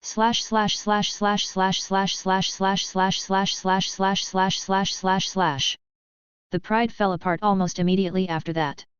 It was like a game of chess, you could have every single piece, but if you lose the king, the game is lost regardless. One could almost physically feel the gaping hole he left in the pride. We returned to the den rather quickly. Everyone abandoned Mufasa's corpse so easily that it was almost unnerving to my remaining human sense. The king was left where he fell. There was no burial, no ritual or funeral. He was left to be torn away by random scavengers. Once upon a time, he was an idol, a father, and a king to me. But there was nothing I could do except follow along with the pride. Funny enough, that made me want to become a Lion King even more. Perhaps then I could change these brutal traditions to something better. We mourned for the day. Everyone dealt with the loss in their own way. My mother lay on the ground as if she were dead. Nala and the other cubs clung to their parents and remained almost inactive. But most of the lionesses, including me, were restless. We knew what was coming next, and we were preparing ourselves for it. And just like we expected, it came in the afternoon. Scar announced his presence with a roar. Roar. The thunderous roar was starkly different from what I remembered. Scar's roar was not regal or commanding like Mufasa's roar. Instead, it sounded raw, it sounded jagged, it sounded wrong. It started with a rasp as if his voice had been gathering dust for years, and then it rose to a shrill, like broken glass. Where Mufasa declared his authority, Scar sounded like he was begging for his authority. There was a bitterness and a desperate need to be acknowledged. I ran out of the den with a growl and watched him walk towards the Pride Rocks from a distance. He was not alone either. There was a clan of bloodthirsty hyenas behind him. I counted 71 of them as they came upon us. Roar. Stay close to me, Leo. Surabi said as she walked past me. The other members of the Pride followed behind her. They went down the Pride Rocks to meet Scar and his hyenas on equal ground. You could feel the tension in the air, the foreboding in the wind. A lion pride adjusting to a new dominant male was always messy. The shift of rulers demands blood. We all went down and stopped in front of the Pride Rocks. Scar and the hyenas reached us and he stepped forward to announce himself king. He did not say it outright, but you could see it from his behavior. His chest was puffed, and he held his head high. The roar that occasionally escaped his throat was thunder that bestowed a new decree. Mufasa is dead, and so is Simba. There is no one else to lead this pride except me, Scar said and paced back and forth with hungry steps. Are you going to submit or will you resist? Scar said and intensified his gaze on my mother. You are the queen, Surabi, so decide. That was a threat. The hyenas behind released guttural sounds from their backlands. From their behavior and upright tails, it was easy to tell that they were ready to fight on command. A clan of hyenas led by a lion was too much for a pride without a king. There was really no choice but to submit to the new rule. Scar had taken into account resistance, so he struck an alliance with the hyenas. With the alliance, he could dominate the pride and also fight off other challengers while being weak and cowardly. You can have his crown, but not his legacy, Surabi said and bared her teeth at Scar. The other lionesses got low on the ground, ready to pounce.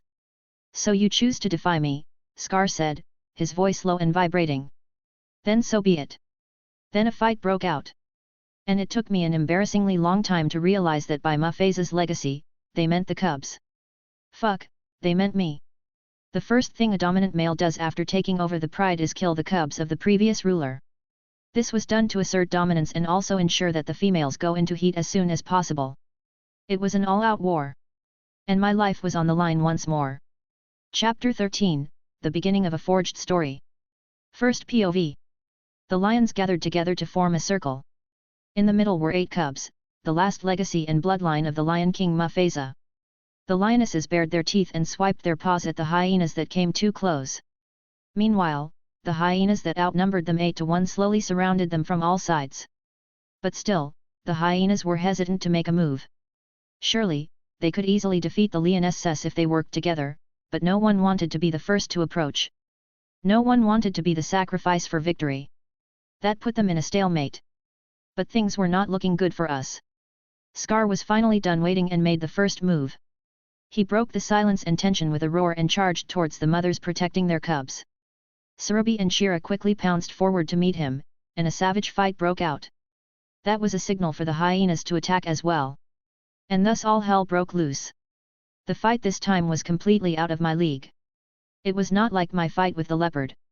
It was not just a fight between 2 parties, this one felt more like a war. And I learned that war was messy. There was chaos and fighting everywhere. I turned my head in all directions and barely saw any coordination between the animals. They were all driven by instinct at that moment and fought like the wild animals they were. A roar here, a shrill growl there, followed by the eerie laughter and screams of hyenas. The scene was something straight out of a nightmare. The dirt under our feet turned into dust, and smoke rose. A few seconds into the battle, and I could smell the scent of blood. The others smelled it too, and that only intensified the situation. The pained scream of my mother easily caught my attention, and when I turned to look, I saw Scar sinking his teeth into my mother's shoulder. He thrashed her around violently before he released his hold to lunge at Shira. In a straight confrontation, a lioness stood no chance against a lion. Scar knocked the lioness down on the ground and tore her up. His claws grated against her skin while his teeth searched for her neck. The situation didn't last long, though, as Scar was not aiming to kill her. If he killed the lionesses, he would have nothing to rule over.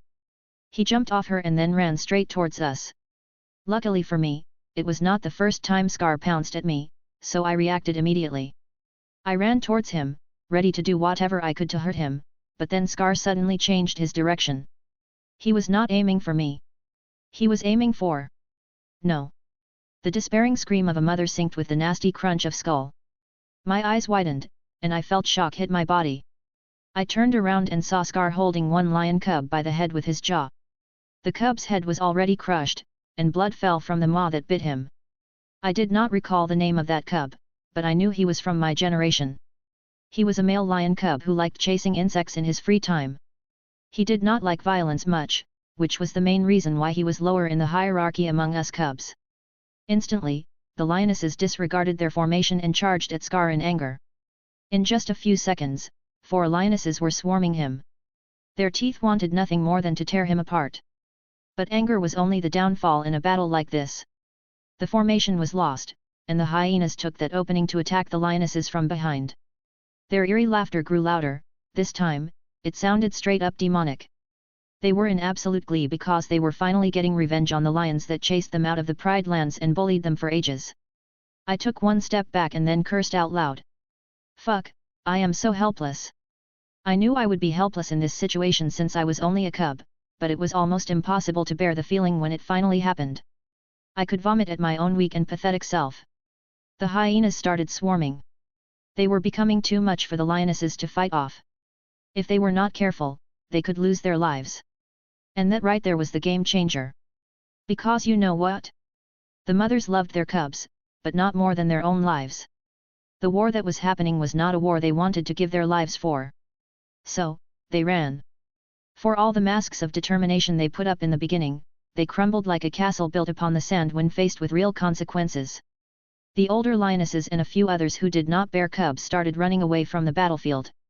A lion cub could always be replaced, but not their lives. That was nature. The only law in nature was survival. A dozen or so hyenas chased after the lionesses to continue harassing them. They snickered and laughed among themselves as they enjoyed bullying the greater beasts. They're just cubs. Scar roared. Are you sure you want to risk your life for them?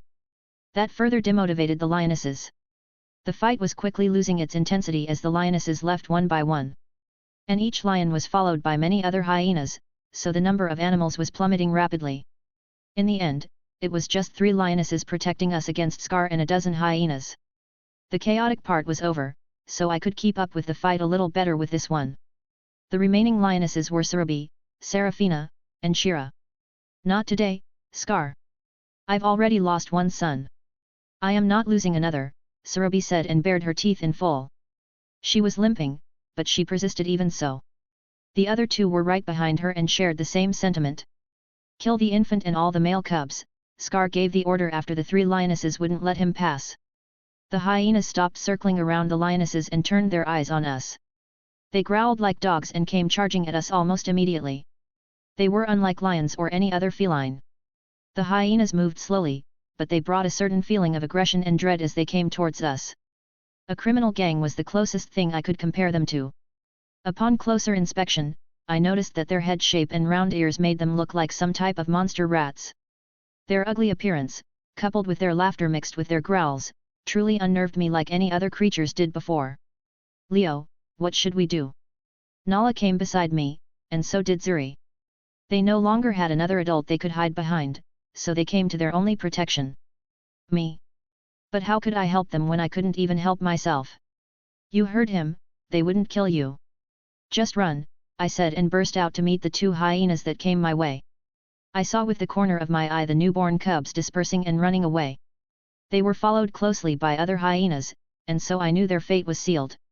We have a brave one of the hyenas said with a snicker.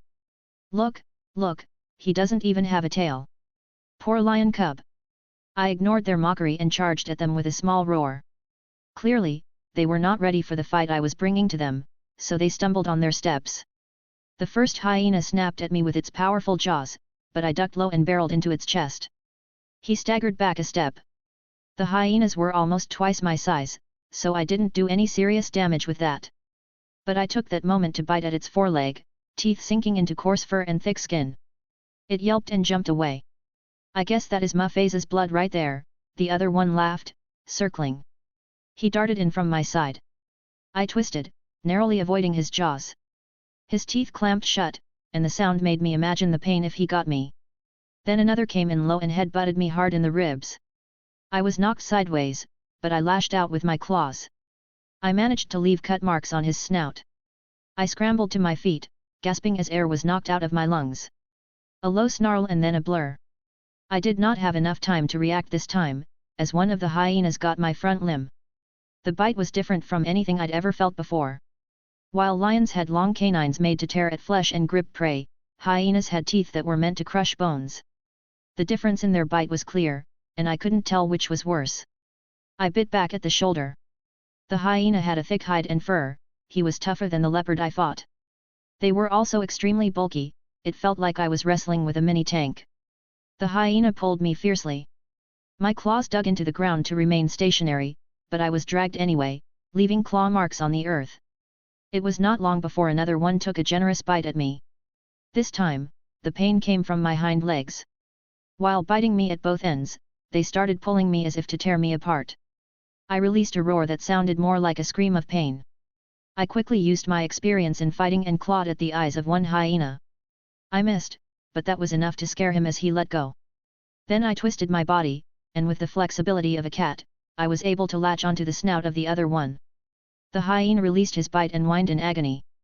They moved away from me, giving me time to pick myself up. I released a low growl constantly as a warning not to get closer. A few seconds passed, and the two hyenas were ready to attack once more. This time, their expression promised something more vicious than last time. But the fight ended there. That's enough, Scar said and slowly walked forward. He came between the two hyenas and towered over me. Behind him, I could see my mother and the other lionesses trying to fight off the hyenas.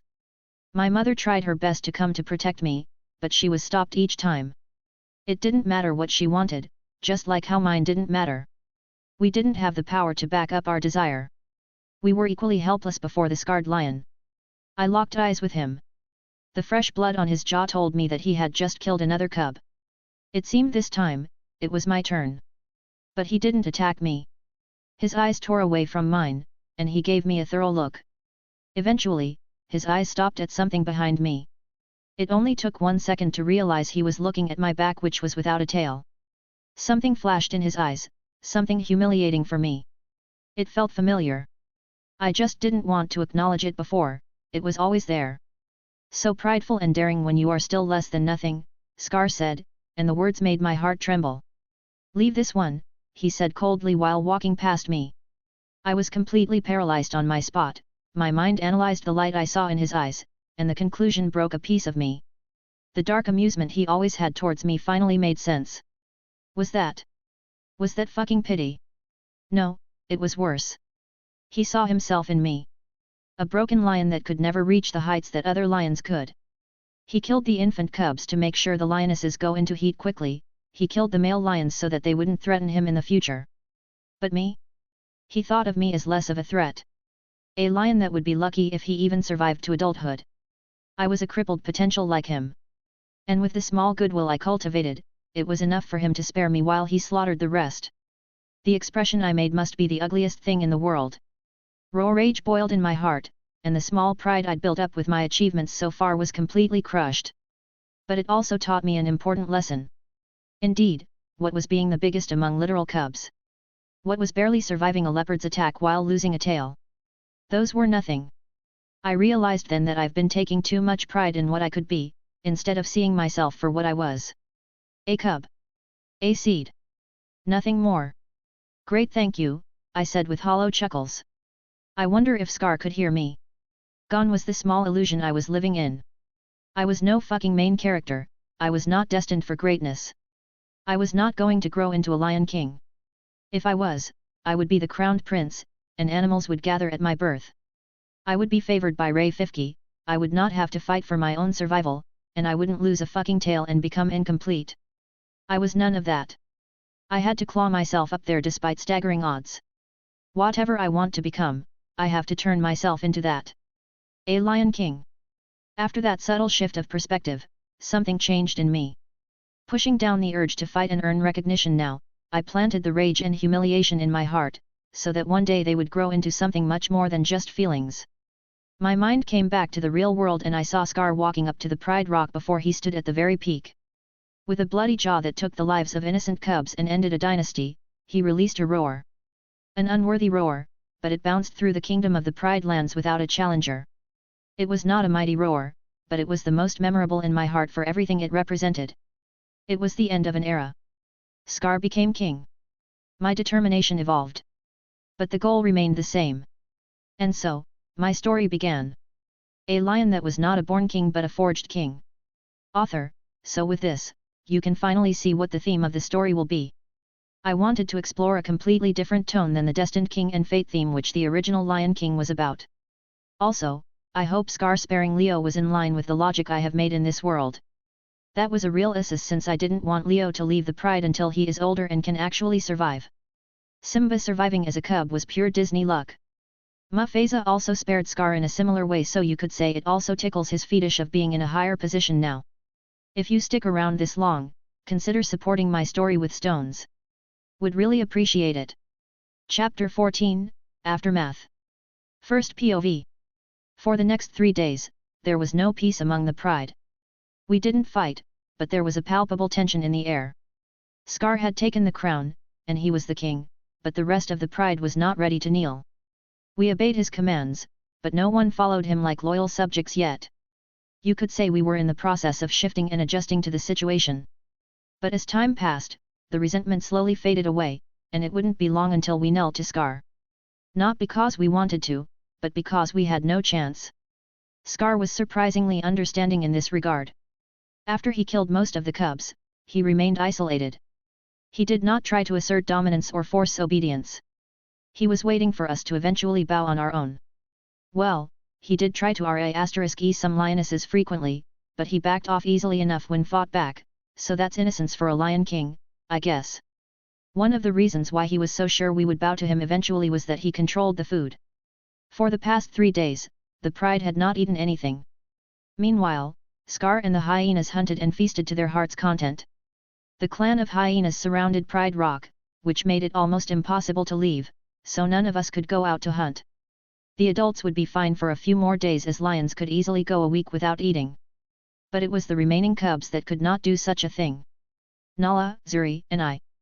The 2 female cubs were spared just like me because they were old enough to not disrupt their mother's mating cycle, and they would grow up to be important members of the pride. We were growing cubs, which meant we could not eat huge meals in one sitting like the adults, and we burned more energy as we grew every day. We were hungry. I was fucking starving. I stood just outside of the den and gazed at the peak of Pride Rock. I saw Scar sitting there, eating a wildebeest by himself. The smell of a fresh kill was so tempting that I almost floated towards the scent like a cartoon character. I watched him eat. I listened to him eat. Until eventually, he got fed up with chewing altogether and moved away from the meal. The past few days, he had been eating so much that he couldn't force anything down his throat anymore. He lay a few meters beside the meal and then looked towards the den. The meat was out in the open, but the hyenas did not approach or try to take it. It was free for us to take, but that came with some implications. Scar was not just offering us food, he was inviting us. It was an invitation to finally bow and come under him. Eating the food would be like accepting his invitation. It was the first offer he ever made since he took over. The other lionesses noticed this too, and they stood up. They came to the entrance of the cave and stood there, the same as I did. They became thoughtful while gazing at the food. It was a tempting offer, but at the same time, giving in now after only a few days was too desperate. They didn't want to be that easy to convince. Well, not me though. Leo, my mother called my name immediately, as if reading my thoughts. Don't, she spoke one word that said 100 things. But I ignored her warning and smiled a smile she would never understand. I'm sorry, Mom. They wouldn't understand. They were females and had a future with this pride or any pride they were in. I was male, a cub who would be kicked out of the pride the moment I stopped being a cub. I had no home until I earned it. Therefore, I had no time to show such petty resistance and sabotage myself at a phase when I needed food the most. What was my earliest observation again? That's right, a lion was either king or nothing. I walked out of the den and climbed up the Pride Rock. Scar had his eyes locked on me, they showed a glint of dark amusement as they watched me. There is no shame in survival, Leo, no shame at all, Scar said when I reached the wildebeest. He would know, wouldn't he? How long had he endured humiliation while living under Mufesa's rule? But eventually his time came, just like mine would. I stared back at him with no emotion on my face, but in my mind, I was already envisioning tearing him apart, limb by limb. It was not so much for hate or revenge, I would kill him because that's how it has to be. But that was still far into the future. For now, I sank my teeth into the meat and tore away huge portions. I let him feed his own downfall. Chapter 15, Time Passing. First POV. I adapted fast to the new king and easily bent the knee. On the other hand, it took over a month until the rest of the pride completely submitted to Scar. It was a slow collapse. I was glad that I left early because a whole month was a big portion of a lion's relatively short lifespan. I'd have wasted that for nothing if I followed my mother. Finally, things were settling, and our new way of life was starting to become stable. A few of the lionesses even gave themselves to Scar, and the king was in full mating mode to create his bloodline. You could say he was distracted for the time being, and that gave me the time and freedom I needed to grow stronger. The hyenas grew bolder. They wandered through Pride Rock like they owned the place, laughing with open jaws and brushing shoulders with those who once hunted them like prey. They pushed boundaries. Sometimes they tried to play with Nala and Zuri or even nip at the lionesses to provoke a reaction. Scar kept them in check, but barely. It was enough to keep order, but not enough to offer dignity to the pride. As for me, I kept to myself. After the struggle had passed, Scar's rule proved to be quite beneficial for me. Unlike Mufesa, who respected all animals and preached the circle of life, Scar told us that everything was for the strong to take. That meant we always had food on the table. We had more food than we could eat. This was extremely good for me, and the change in diet was quick to show even after only a month. At the same time, I also changed things about myself. I was not just eating and sleeping to grow anymore. I was training and exploring whenever I had the chance. Coupled with the fact that I had freedom, I was allowed to realize and grow to my full potential. Let's talk more about my training. The concept of training itself was unthinkable for any animal in the world. Why the heck would anyone tire themselves out and do unnecessary labor? The focus of every animal was simply to survive and thrive. But I could see beyond that, especially when life was so easy under Scar's rule. I trained my body in all imaginable ways. I would climb trees over and over again, jump on top of rocks, or run miles upon miles for no real reason to an outsider's perspective. Only I knew the reason behind all of it. Although one thing became clear after training myself and knowing the exact physical stats of my body. My lack of tail was becoming a huge problem. The larger I grew, the need for balance became more and more vital. And without a tail, it was hard to do that. I couldn't make tight turns while sprinting, I was having difficulties maintaining my top speed, and it was hard to balance while leaping from place to place. It also had minor effects on many of my other physical abilities.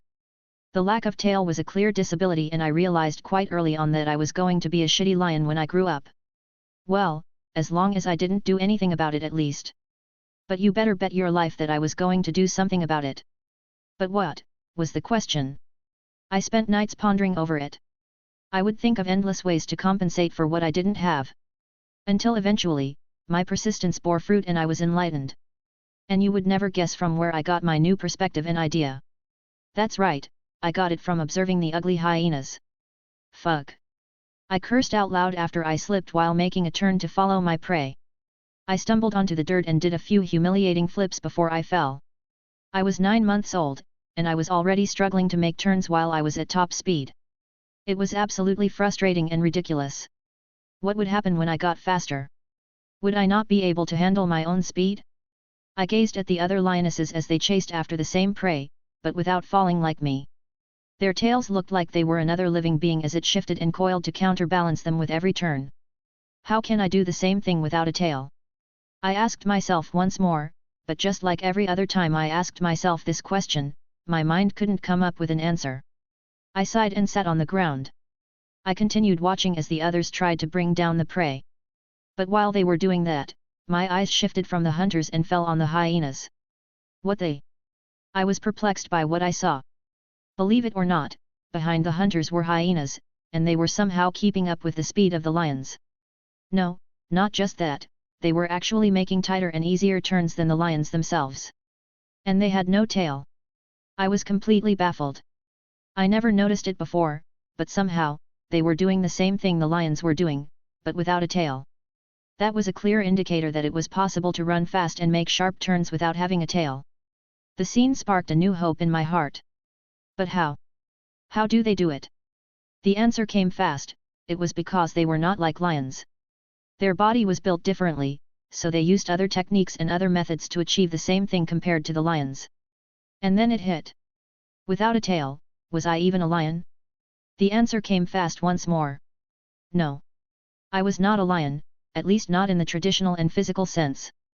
Without a tail, I was a completely different beast, one that was unique from everyone else.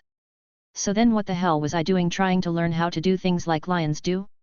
Why was I imitating their running when I knew full well I was no longer built like them? And what the heck is a lion?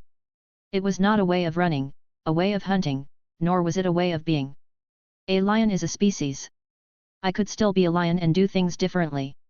I see, so that's where I went wrong, I said and then laughed like crazy. A lion's cub natural instinct was to watch and imitate their parents to learn. But I threw away that instinct as they no longer worked for me.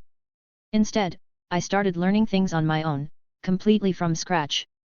I was no longer imitating anyone. Instead, I was studying everyone. And that changed literally everything. For the next 3 months, I spent most of my free time developing my own way of doing things. I relearned how to do almost every action, be it walking, running, climbing, jumping, etc. For example, I was no longer running like most lions do. My feet were placed slightly wider than they should be, which made my center of gravity lower than other lions when running. I noticed that the lower center of gravity was what enabled hyenas to make tight turns without a tail. My wider stance also enabled me to keep balance better than ever, even without a tail. It was not noticeable. No one would be able to tell apart my running style from other lions until they took a much closer look. But these seemingly subtle change in details were what made all the difference. I invented these techniques, taking inspiration from the other animals around me. I learned from everyone, be it the small warthog that could run unbelievably fast for its small stature, the buffalo that carries their humongous weight, or the hyenas with their ability to make sharp turns. I took small attributes from these animals, and I was creating my own style and technique that was unique only to me.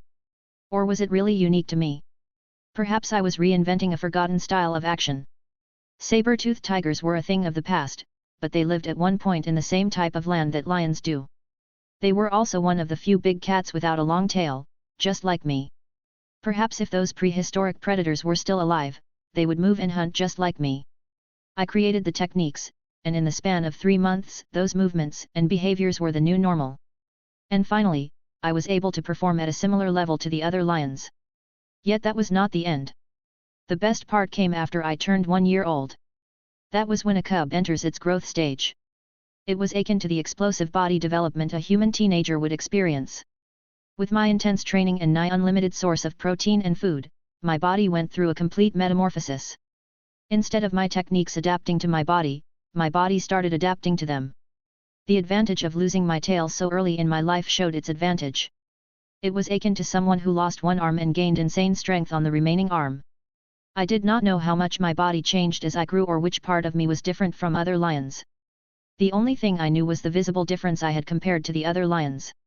I grew wider, my shoulder muscles started to develop more than what they were supposed to. This made it so that I naturally had wider space between my legs even without trying. My hind legs grew extremely large and powerful. This made me lose a bit of that feline shape and instead, I was larger and bulkier. Not just in appearance, but in performance as well. I could jump higher than any other lioness in the pride. My forelimbs grew larger and my paws were even bigger.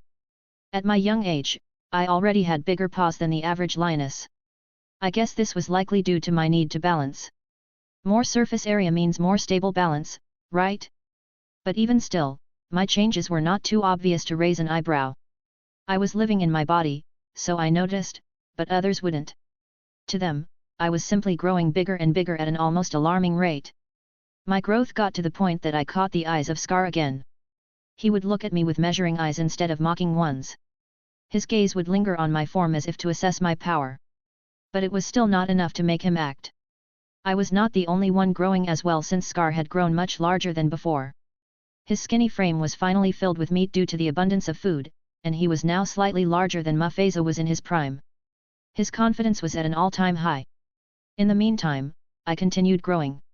I continued forging myself to be exactly what I wanted to be.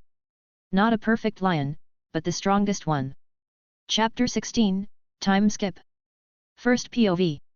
1 year and 5 months old. Under the morning sun and hidden amid the grass were 2 predators crouching low. They were stalking a springbuck that had wandered a little too far from the grazing herd. Sight, scent, and sound, Surabi whispered into Leo's ears, that's how they'll know you're coming. Eliminate 2 at all times. This was the very first time that she was teaching him to hunt. The other 2 cubs, Nala and Zuri, were already taught how to hunt, and Leo was the last priority in her mind. She felt this way because her relationship with Leo had been strained ever since Scar became king, and she didn't think it would be worth her time to teach a male one without a tail at that. Food was also abundant, and Scar was using the strategy of surrounding prey with his overwhelming number of hyenas. Therefore, it was not really required for the pride to hunt anymore. But in the end, she decided to take him out for at least one hunt. She'd admit, she was thoroughly impressed with her son so far. He was doing everything perfectly, her soft whisper in his ears was more like a reminder than an actual lesson. She could see that Leo already knew how to stalk prey. How he learned that was a question that kept ringing in her mind. He would have become a remarkable hunter just like his dad had it not been for his disability. What a waste of talent, she thought to herself. Leo stayed quiet, his shoulders moved and rolled as he crawled up to his prey. His huge paws barely made a sound even when he stepped on dried grass. There was a slight change in wind direction, so they both paused and crouched even lower than they already were. The springbuck caught their scent and looked in their direction, but it didn't see anything or hear anything.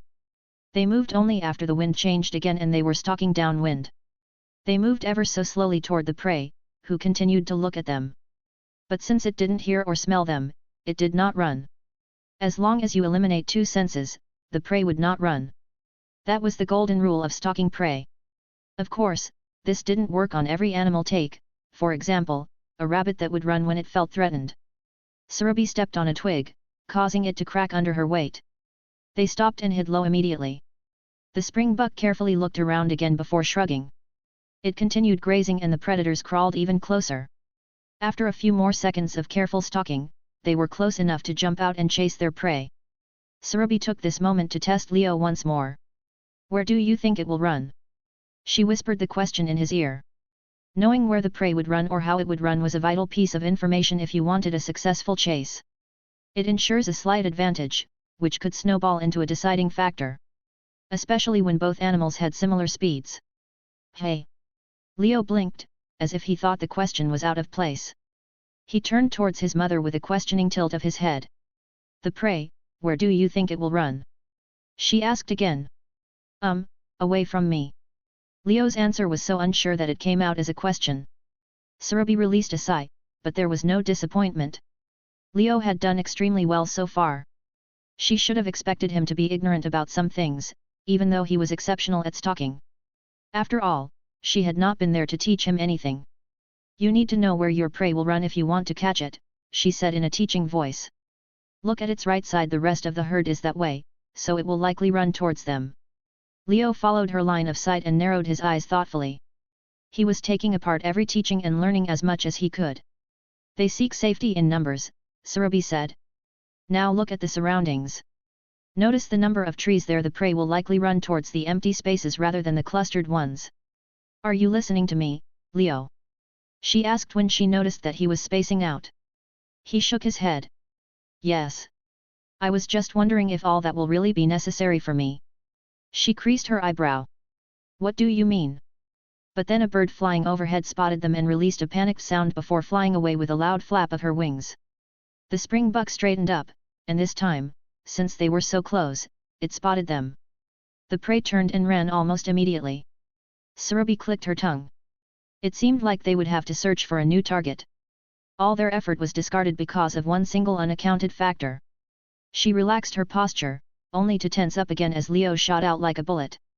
Her instinct screamed at her. The explosion of raw strength spooked her to the very core. He was a blur beside her. She couldn't believe he was moving that fast. She stood up and watched him as he chased after the prey. On a closer inspection, she realized that he was not fast. Quick would be the better word to describe him. He could not have been faster than her full speed, but what set him apart was his ability to accelerate. At full speed, he was still slower than an experienced hunter like Surabhi. But he was able to go from zero to top speed almost immediately. He pushed himself off not just with his hind legs but with all of his limbs. He did not gallop to pick up speed like other lions do. His forelegs grabbed the earth together, and he pulled himself forward with raw power. His hind legs worked similarly, and he pushed himself off with staggering force. Even the prey did not have time to reach its top speed. Leo was onto him before it passed the 10-meter mark. What was the use of running fast when you had no time to run fast? Leo swiped his arms at the back leg of the buck. His highly developed shoulder pulled itself, and his swing was able to rip the hooves off the ground easily. The swing was even powerful enough to break the animal's leg. The springbuck fell on the ground, and Leo pounced at it. He clamped down at the neck and, with a trained twist of his head, he broke the neck with a soft crack. He continued biting at the neck while the prey struggled with its final breath. A few seconds later, the springbuck stopped moving and lay dead. On the other hand, Surabhi was completely rooted in her spot. She had never seen Leo in action, so she could not comprehend how he was able to move that fast or kill prey that easily. It was jarring, borderline frightening. "Leo!" She called him, as if to confirm that the beast in front of her was indeed her son. The one that was just a small cub a year ago. The one she raised. Leo turned back and looked at her with awful awareness in his eyes. There was an unnerving intelligence in the depth of those eyes, one she didn't see even in wise kings like Mufasa. She slowly walked up to him and rubbed her head along his body to show her feelings. Leo welcomed her by replying to her action. His growing mane gently brushed against her. She also realized then that he was already the same size as her, if not heavier. She had not paid attention, but in what felt like a blink of an eye, her son was already grown. "You've grown, my son," she said with mixed emotion. "I'm proud of you."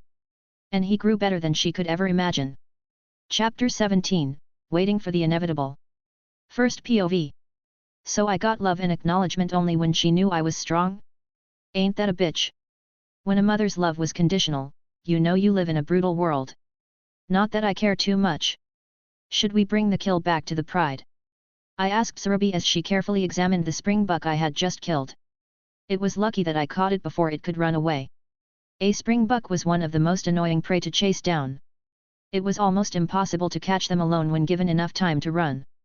No need to bring it back, the pride doesn't need more food, she said and stood there without doing anything. It took me a few seconds to realize she was waiting for something, and a few more to conclude that she was waiting for me to open the kill. Oh, sorry, I said and went down on the prey to start tearing away at the skin. As I was the one who caught the prey, it was my right to eat first and only after taking a bite would Sarabi join me. Similar to how Mufasa would take the first bite of the food, I tore open the chest of the corpse and immediately feasted on the juicy organs. The insides were warm and it gave me the same feeling as eating fresh food in my past life. Sarabi cautiously approached the kill and seeing that I did not reject her, she started eating as well. The springbuck was not a big prey, weighing only around 40–50 kg on average. I could finish it alone in an hour, so since it was two of us, it was more like a light snack. It's good to get a new taste for a change. I was getting tired of eating wildebeest, Sarabi said. Scar had broken most of the pride's traditions in his reign. The pride members themselves rarely hunt anymore. Wildebeest were favored prey since they were big and lived in large herds. We would surround 2 or 3 of them with the hyenas and take them down with barely any effort. When it came to feeding time, there was no bonding or eating together. Scar would eat first and after he was done, the rest of the pride would have a go. Last were the hyenas, and they usually finish everything with no leftovers. Due to this change in diet, most of the animals had grown fatter and larger than ever. For the moment, we were all thriving and living like kings. I couldn't have asked for a better condition to grow up, to be honest. But I knew this wouldn't last long. Soon enough, the prey animals would move due to overhunting and a drought was coming. For the moment, though, I ate to my heart's content. I had a huge appetite, mostly because I had been eating more than I should ever since I was an infant. Another reason for my huge appetite was that, unlike other lions, I did not just eat and sleep all day. I was constantly training and exploring, which burned as many calories as I ate. There was barely any fat on me, mostly muscle stuck to my frame. We dismantled and devoured the springbuck in less than half an hour. By that point, I was still not full, but we returned to the Pride Rock together. Thanks for teaching me today, I said as we walked together side by side towards our home. Don't talk down on me, Leo, there was nothing to be taught, she said while shaking her head. You already know how to hunt. I did not comment on that, only released a soft hum of acknowledgement. May I ask where you learn how to do it? She asked and turned curiously. Simply by watching and copying, I said. I guess I should have expected that answer. You were always talented at hunting. You often caught rabbits even as a cub, she said. We went home together but parted ways when the Pride Rock came into view. She went straight towards the den while I walked around, idly searching for more food to fill my endless stomach. But the scent that I found while walking around nearly crushed my appetite. It was a distinctive and familiar scent at this point, but it smelled fouler and fouler as I age. Scar, I whispered his name as I caught his scent on the trees and bushes. The smell was from him pissing everywhere to mark his territory. I couldn't exactly put it into words, but there was something instinctively offensive about him marking the territory I was also living in. Almost like the smell was calling me a slur. It was a reminder that I was a little bitch in this kingdom. This was proof that I was quickly growing into an adult. It wouldn't be longer until I would have to leave this pride. I don't think I would last another 6 months. The urge to erase his scent and mark the place with my own was almost too much to hold back. But for today, I ignored it and walked away.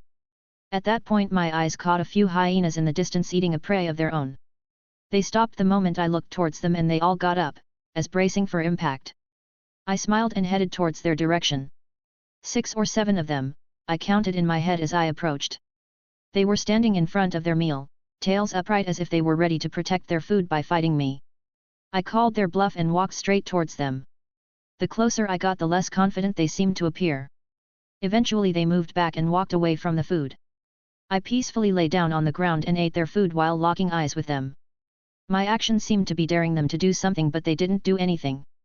They remained docile. For reference, the average hyena was only half my weight. The females were a little bigger than the males, but they were still significantly smaller than me. At my current physical state, I could easily take on 5 hyenas. I had been bullying them every chance I got. Unlike what you would expect, Scar was still a lion. He never took the side of the hyenas when it came to conflict between us. I guess it made sense why they would kill him at the end of the movies. Why are you just standing there? You got something to say?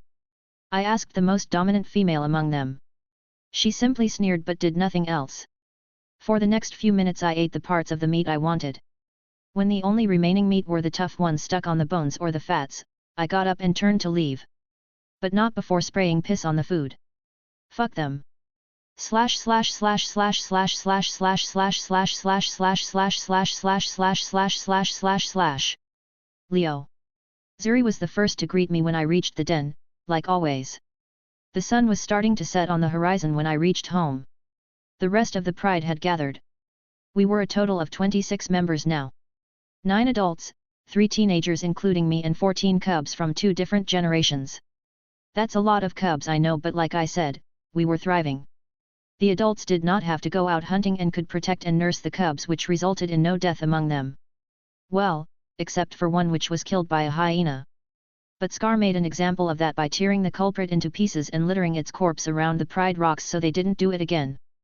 Zuri came up to me and rubbed her head on mine.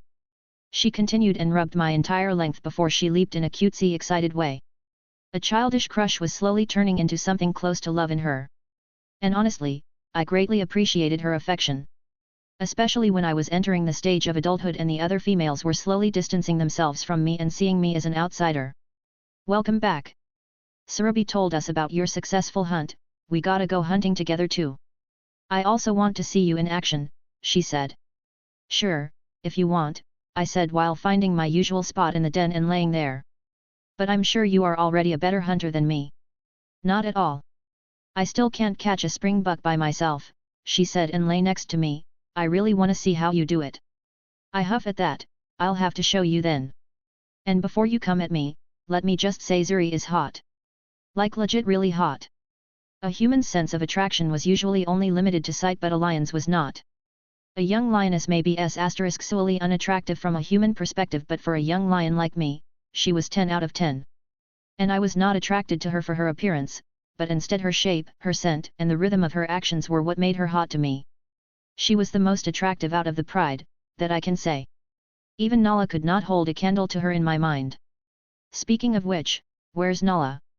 Oh, she hasn't returned yet. Maybe she really ran away from the pride this time, Zuri said with a shrug. Nala and I could be placed in the same type of category among the pride. We rarely acted like we were part of it and would spend most of the day doing things by ourselves. We hung around for a while and eventually, the king entered the den. Scar, unlike a year ago, now had a certain presence with him. I guess after being a king for that long, he was picking up some pride and dignity. He came in with a bloody jaw that told us he just enjoyed his meal. There was silence while he took the highest elevation as a place to lay on. After he was seated, some of the lionesses went out of the den to eat the meal he just left behind. Zuri was included among them. I'll see you later, she said and quickly ran out of the den. I merely nodded without answering back. I could feel Scar's gaze on me, a measuring kind of gaze that was unsure if it was right to spare me. You've had your meal, Leo? He asked with a certain edge in his tone. Yes, Your Majesty.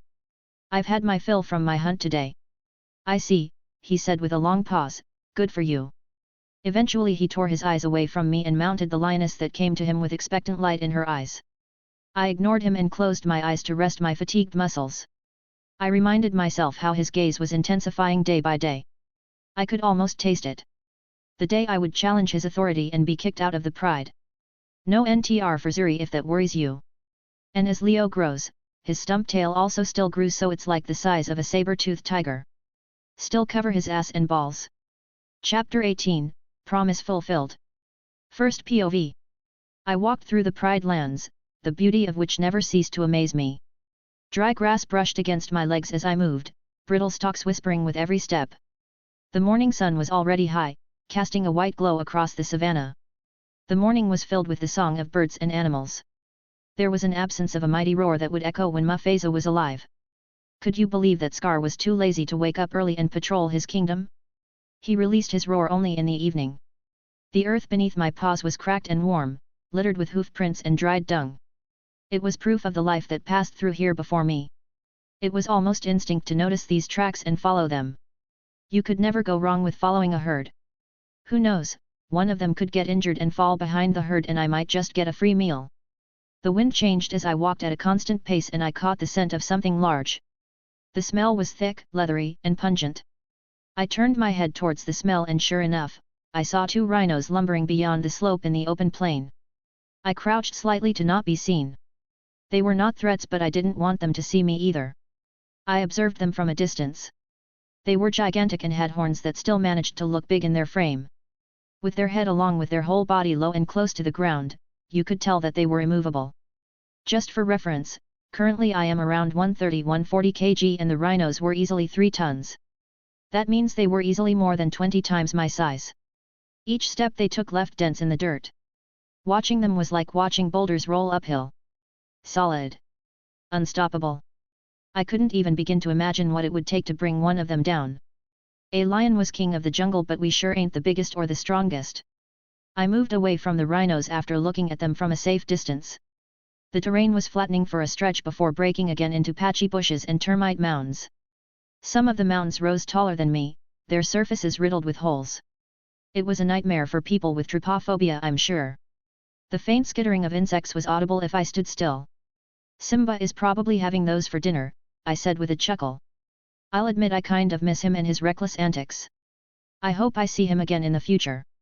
I continued my journey and saw a lone giraffe on the way. The tallest animal was nibbling leaves from a thorny acacia. Its ugly blue tongue ate the leaves without being pricked by the thorns. It was an interesting sight. I feel like I would have a greater chance taking down a giraffe than a rhino.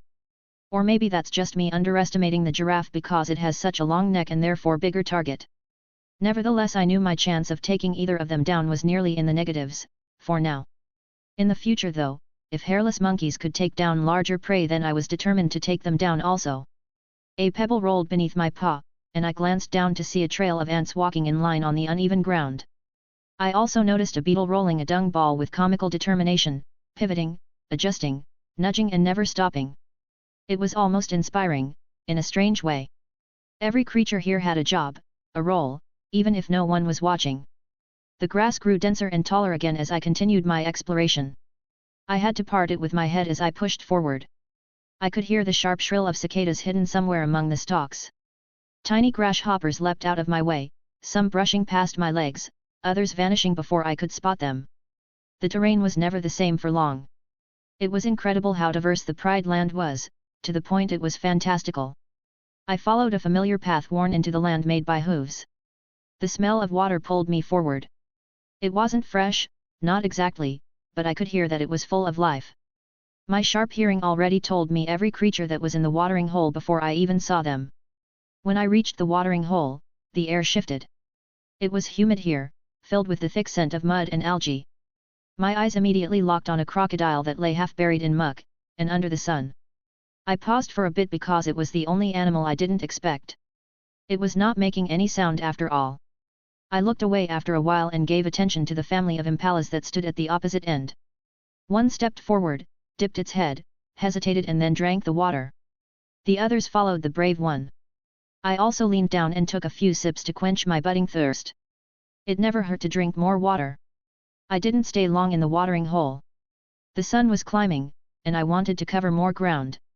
As I walked, the land opened up again, sloping downward into a shallow valley. Here the grasses were shorter, greener, perhaps they were fed by an underground stream. I didn't want to dig just to find out. A few trees dotted the slope, some twisted with age, others broken by elephants. One had scratch marks on its bark, claw marks to be exact. It was small, so perhaps it was a leopard. I went to the tree to examine it properly, and that was when I caught a familiar scent on the tree. A smell I couldn't possibly forget. Oh, I paused and then grinned. I guess I know what I am going to hunt today. 3 days later. There you are. There you fucking are. I remember you. How could I possibly forget when you've carved an eternal reminder on me? Hello, I whispered under my breath as my eyes locked onto the kitty cat lying down in the clearing. It was a leopard, to be exact. One with a distinctive scar on his eyes and a familiar scent on his body.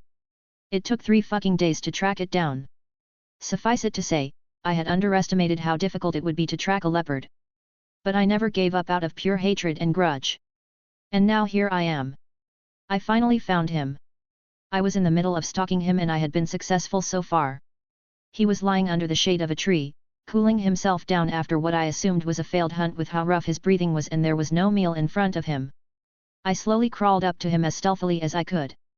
You'd be surprised how close I managed to get before he spotted me. Clearly a predator was not used to being the hunted one. Eventually, he caught my scent in the wind and he quickly turned towards me. Eyes and ears forward, and both senses spotted me almost immediately. But by that point, I had already exploded out like a ferocious beast. My four limbs worked together to push me to my top speed in just a couple of seconds. My size, my build and my technique, all of them were refined and forged to make me the perfect ambush predator. I wasted no time in lunging at my prey. Much to my delight, the leopard decided to climb up the tree instead of running away. He might have a chance if he ran, but his fate was sealed the moment he decided to climb onto the small tree. I didn't follow him up the tree, instead my powerful hind legs pushed me up into the air. Muscles that had to make up for the loss of tail were bigger and more powerful than they were supposed to be. I was able to leap 20 feet in the air with ease and I grabbed the leopard right off the safety of the branch. He crashed onto the ground with a thud. Air was knocked out of his lungs, causing him to writhe and gasp on the ground without moving. I capitalized on that chance and pushed him down on the ground. My claws anchored onto his flesh and a low rumbling growl rolled off my throat. "We meet again, pussy," I said. "You!" He cried and tried to claw me, but his attacks had no effect on me. Similar to how mine had no effect on him a year ago. "Remember my promise?" I asked, and he replied by releasing wild angry sounds of a cat.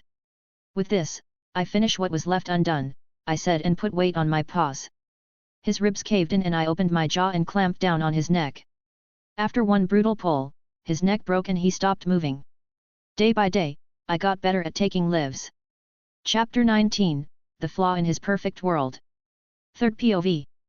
The morning sun slid over the Pride Lands like a blade, slicing through the mist and heat with indifferent precision. Scar, the king of the land, stood atop Pride Rock and surveyed all that lay before him. A land that was his. It was one of the rare mornings when he woke up early to patrol his kingdom. The height he was standing on allowed him to see the herds of animals in the distance. The lush green of trees and bushes. The abundant water in the watering hole and all the creatures that thrived around it. Indeed, the king was pleased with what he saw. Scar looked back to glance at his pride of lions that stretched lazily across the sun-baked stone. He saw that they were well-fed, healthy, and most of them had become loyal to him due to the ease and pleasure they had under his rule. He then turned towards the hyenas that were staying around Pride Rock. They were chaotic creatures and Scar would be honest when he said he was disgusted by them. But they had their use and they were loyal, so he kept them around. It had taken time, blood, and careful calculation. But the reward was worth it. There was a sense of peace and stability. Scar was living his dream. He was in his prime, and his authority was unchallenged in his kingdom. It was almost perfect. Almost. "Where are you, I wonder?" Scar whispered thoughtfully in the wind as he gazed into the horizon. There was one flaw in his near-perfect world. A flaw that was beginning to grow into this huge imperfection that he never expected. He kept an eye on it, but now that it had disappeared for 3 days, Scar was beginning to grow concerned and cautious. Leo, the crippled one. Born weak in the shadow of a fated prince, nature had not been kind to him. Even before he turned half a year, he was forced to fight for the right to live and barely survived as a cripple. Scar also robbed him of his father's guidance, his brother's company, his mother's affection and his budding pride. At that point, Scar thought the cub was just a pile of scars still living. A pitiful thing really. He'd seen cubs dealt better cards in life and still die. Nature had a rhythm. The weak were swept away so the strong could rise. Except he didn't die. He grew. Slowly. Quietly. Unnoticed at first. But he grew. He learned to fight with his hips low and shoulders heavy. He learned to leap without a tail, adapted like something primal, like a beast meant to survive a world with no rules. Scar was wrong, Leo was strong, and so he rose from weakness, even his own. Through everything life threw at him, he seemed to walk out stronger. Now, a year and a half in this world, and he was already the size of an adult lioness when it should have taken him twice that time. Leo was stronger than he had any right to be. And clever, Scar noticed, and this was what scared him the most. Eyes too sharp for a cub. Actions that smelled of a plan, even small ones, movements too deliberate sometimes, etc. And now he was gone. 3 days. No word. No scent trail returning. But he would come back. That was the kind of cub he was. Stubborn. Proud. A thorn. And thorns have a way of digging deep when ignored. Scar knew this. He knew this better than anyone, for he was once the same thorn to Mufasa. He was secretly worried. Perhaps it was the wrong decision to spare him. Scar spared him out of petty goodwill and so that Zarabi would not remain too stubborn for him to conquer. He thought Leo was not a threat back then, that was a grave oversight on his part. If Scar allowed him to grow further, Leo could prove to be his worst enemy. Not now though, he was still too green to be considered a real threat now. But in a few more moons, a few more battles, that would change. He already had a following among the younger ones, even if they didn't realize it. The way they mimicked him, the way they looked up to him like he was better than a perfect royal breed like Scar himself. It's dangerous, Scar said thoughtfully. But for now, Scar watched and waited. He did everything to attain the power he had, and he was willing to do more to keep his power. The sun continued its great climb in the sky, and during his thoughts, it had already climbed halfway. At that moment, Scar caught a distinctive scent in the air. The smell of a lion, a half-grown king, a halfway threat. Leo. Speak of the devil, Scar said and watched as Leo came closer and closer from the horizon. He saw that Leo was carrying a fresh prey in his jaw and that made his blood boil. He was not hungry but he immediately ran down Pride Rock and headed towards Leo. When he reached him, Scar did not say a greeting. Instead, he attacked Leo immediately. The young adult was caught completely off guard and fought back on instinct, but only for a brief moment. Asterisk roar. Asterisk. A chain of thunderous roars followed powerful movements. The ground came alive in dust and the rest of the pride stood up to watch the scene. It was only a few seconds of intense actions before Leo stopped fighting back and became submissive. Scar bared his teeth and quickly snatched the prey from Leo's grasp. Know your place, cub. Scar roared and stood on the stolen prey. Leo took a step back. His eyes locked on Scar with an eerie glow. Scar was expecting primal anger but what he saw was something unexpected. There was anger and rage in his eyes but what Scar noticed was those emotions being held back by an unnatural clarity. Like Leo was not really taking offense because he knew he would get his revenge in the end. Scar once looked at Mufasa with the same eyes, so they felt vaguely familiar to him. If lions had mirrors, he would undoubtedly try and kill Leo on the spot. Instead, Scar took a bite of the prey in front of Leo. He was not hungry but it was a show of dominance. You disappear for days without notifying me, and you think you can walk right back to the pride like you own it. Scar said. I apologize, Your Majesty, Leo said in a respectful tone. But if eyes could speak he would say the opposite. You know I never brought home my prey. The one that you are eating, I brought as an apology, Leo said. And now Scar was left dumbfounded. He had already eaten the prey so it was as if he had already accepted the apology when taken into account body language. In the end, what else could he do except say never do it again, Leo, always inform your king. You should not make moves without the king's permission. I'll remember it, Leo said and then walked past him. For some reason, that felt insulting to Scar. That was proof that Leo was everything Scar was thinking him to be. Bold, stubborn, and clever. Chapter 20, Small Things. First POV. God damn, I truly was not made to be the submissive lion. I nearly lost control and fought against Scar for dominance when he tried to steal my prey. It took everything, and I meant everything, to hold myself back from ripping him up. I had a lesser chance at winning the fight, but I sure as hell was strong enough to hurt him badly now. Inner peace, I chanted silently while making my way up the Pride Rock and towards the den.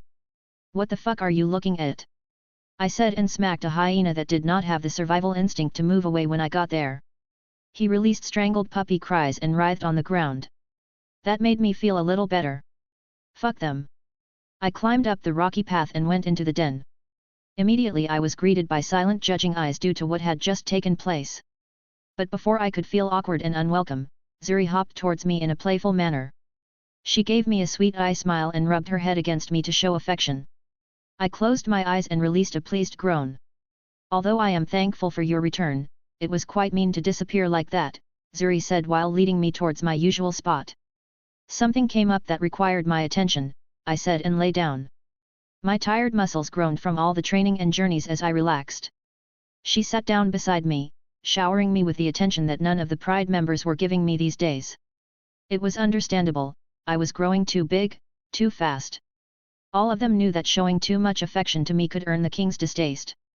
I was bringing home a reed book, but as you saw, the king stole it from me, I said. Reed book? Zuri asked with a tilt of her head. Yes, it's your favorite, I said with a small grumble of dissatisfaction. She paused, clearly taken aback that I was bringing home prey for her. She seemed happy, even though I failed to give her the food. But she didn't express her happiness in words, instead, she showed it through her actions. Her warm tongue brushed against my face before she started grooming my growing mane. I leaned into her as she cleaned every part of my fur. I tried to return the favor, but she was extremely clean already, so I was just doing it for the formalities. She licked the dried blood on my jaw and then pulled back with a smile. I can taste it, it's delicious, she said. I sucked in a deep breath and looked away with a grunt. I couldn't fucking believe that actually made me blush. Zuri was definitely one of a kind. Lucky for me, Surubi came towards me right then and lay beside me. She started rubbing her head and grooming me as well, seemingly not wanting to be outdone by Zuri. After disappearing for 3 days, the three of us bonded and showed affection with each other. These types of things were important for the Pride, it was what kept us together. Leo. Nala ran into the den with joyful strides and slid to a stop in front of me. She had been staying outside and looking at the king, it seemed. She said, "You should have seen the king's face, ha ha ha. It's amazing that you stand up to him. You should do it more often." "Don't give such ill advice, Nala, he could have gotten himself killed," Surubi said with a sigh, already accustomed to how Nala was and how she always rebelled against the king. "No way, Scar can't kill Leo, he is too strong now," Nala said, but Surubi's glare made her pause. "I mean, the king shouldn't be able to kill Leo even if he tried." "You are underestimating the king too much, Nala," Surubi said. Nala rolled her eyes in return and pushed herself between the three of us. She cuddled against our bodies and said, "Whatever, he didn't even fight against King Mufasa. Is that why you refuse to accept him as the king?" Zuri asked with a tilt of her head. "Kind of. How can you call yourself king when you don't even earn it?" she said. "You are talking too loud, someone might hear you," I warned with a chuckle. I completely agreed with her statement, though. "Whatever," was her reply as she licked her own paws to clean herself. I spent the rest of the day bonding with the Pride and relaxing for a little bit. That didn't mean the day was wasted, though. A wise man once said that rest day was also growth day because you grow during your rest.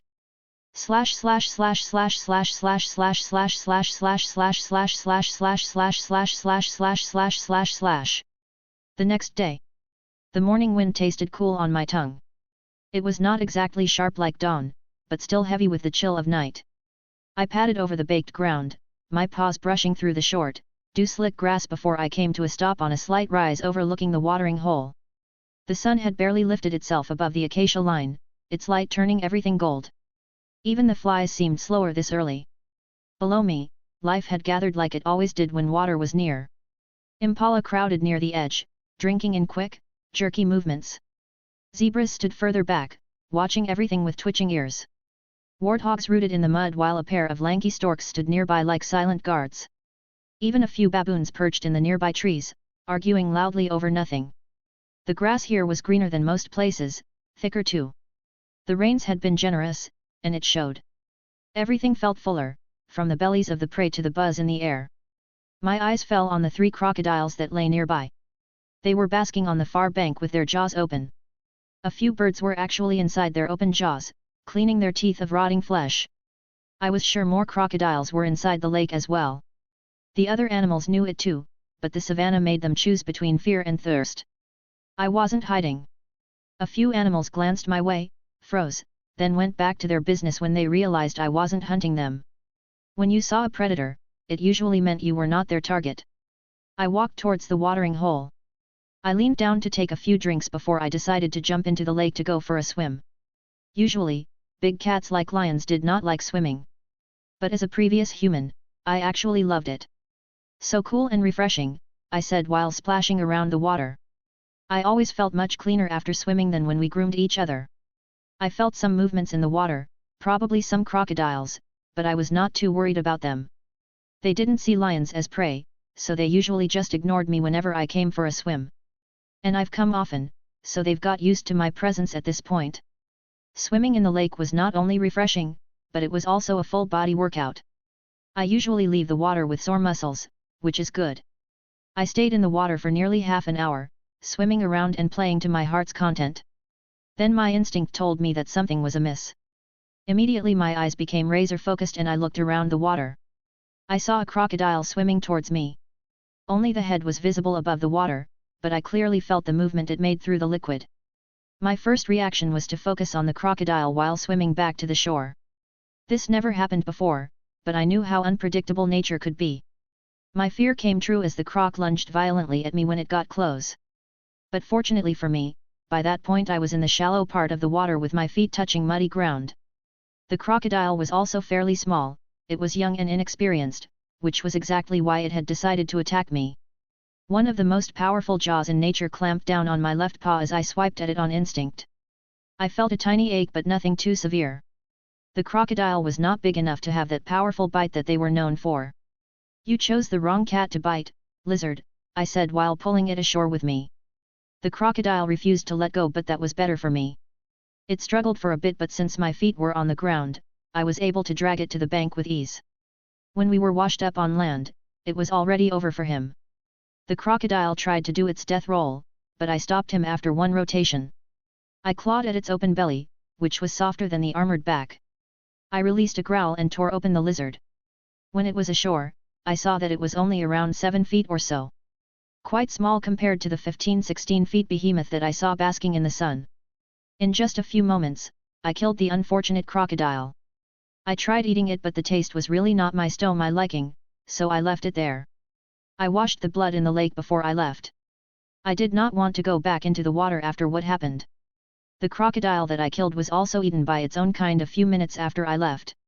Today marked a very unique and rare experience for me. But after what happened, forget attacking, no other crocodiles came close to me again. Thanks for listening.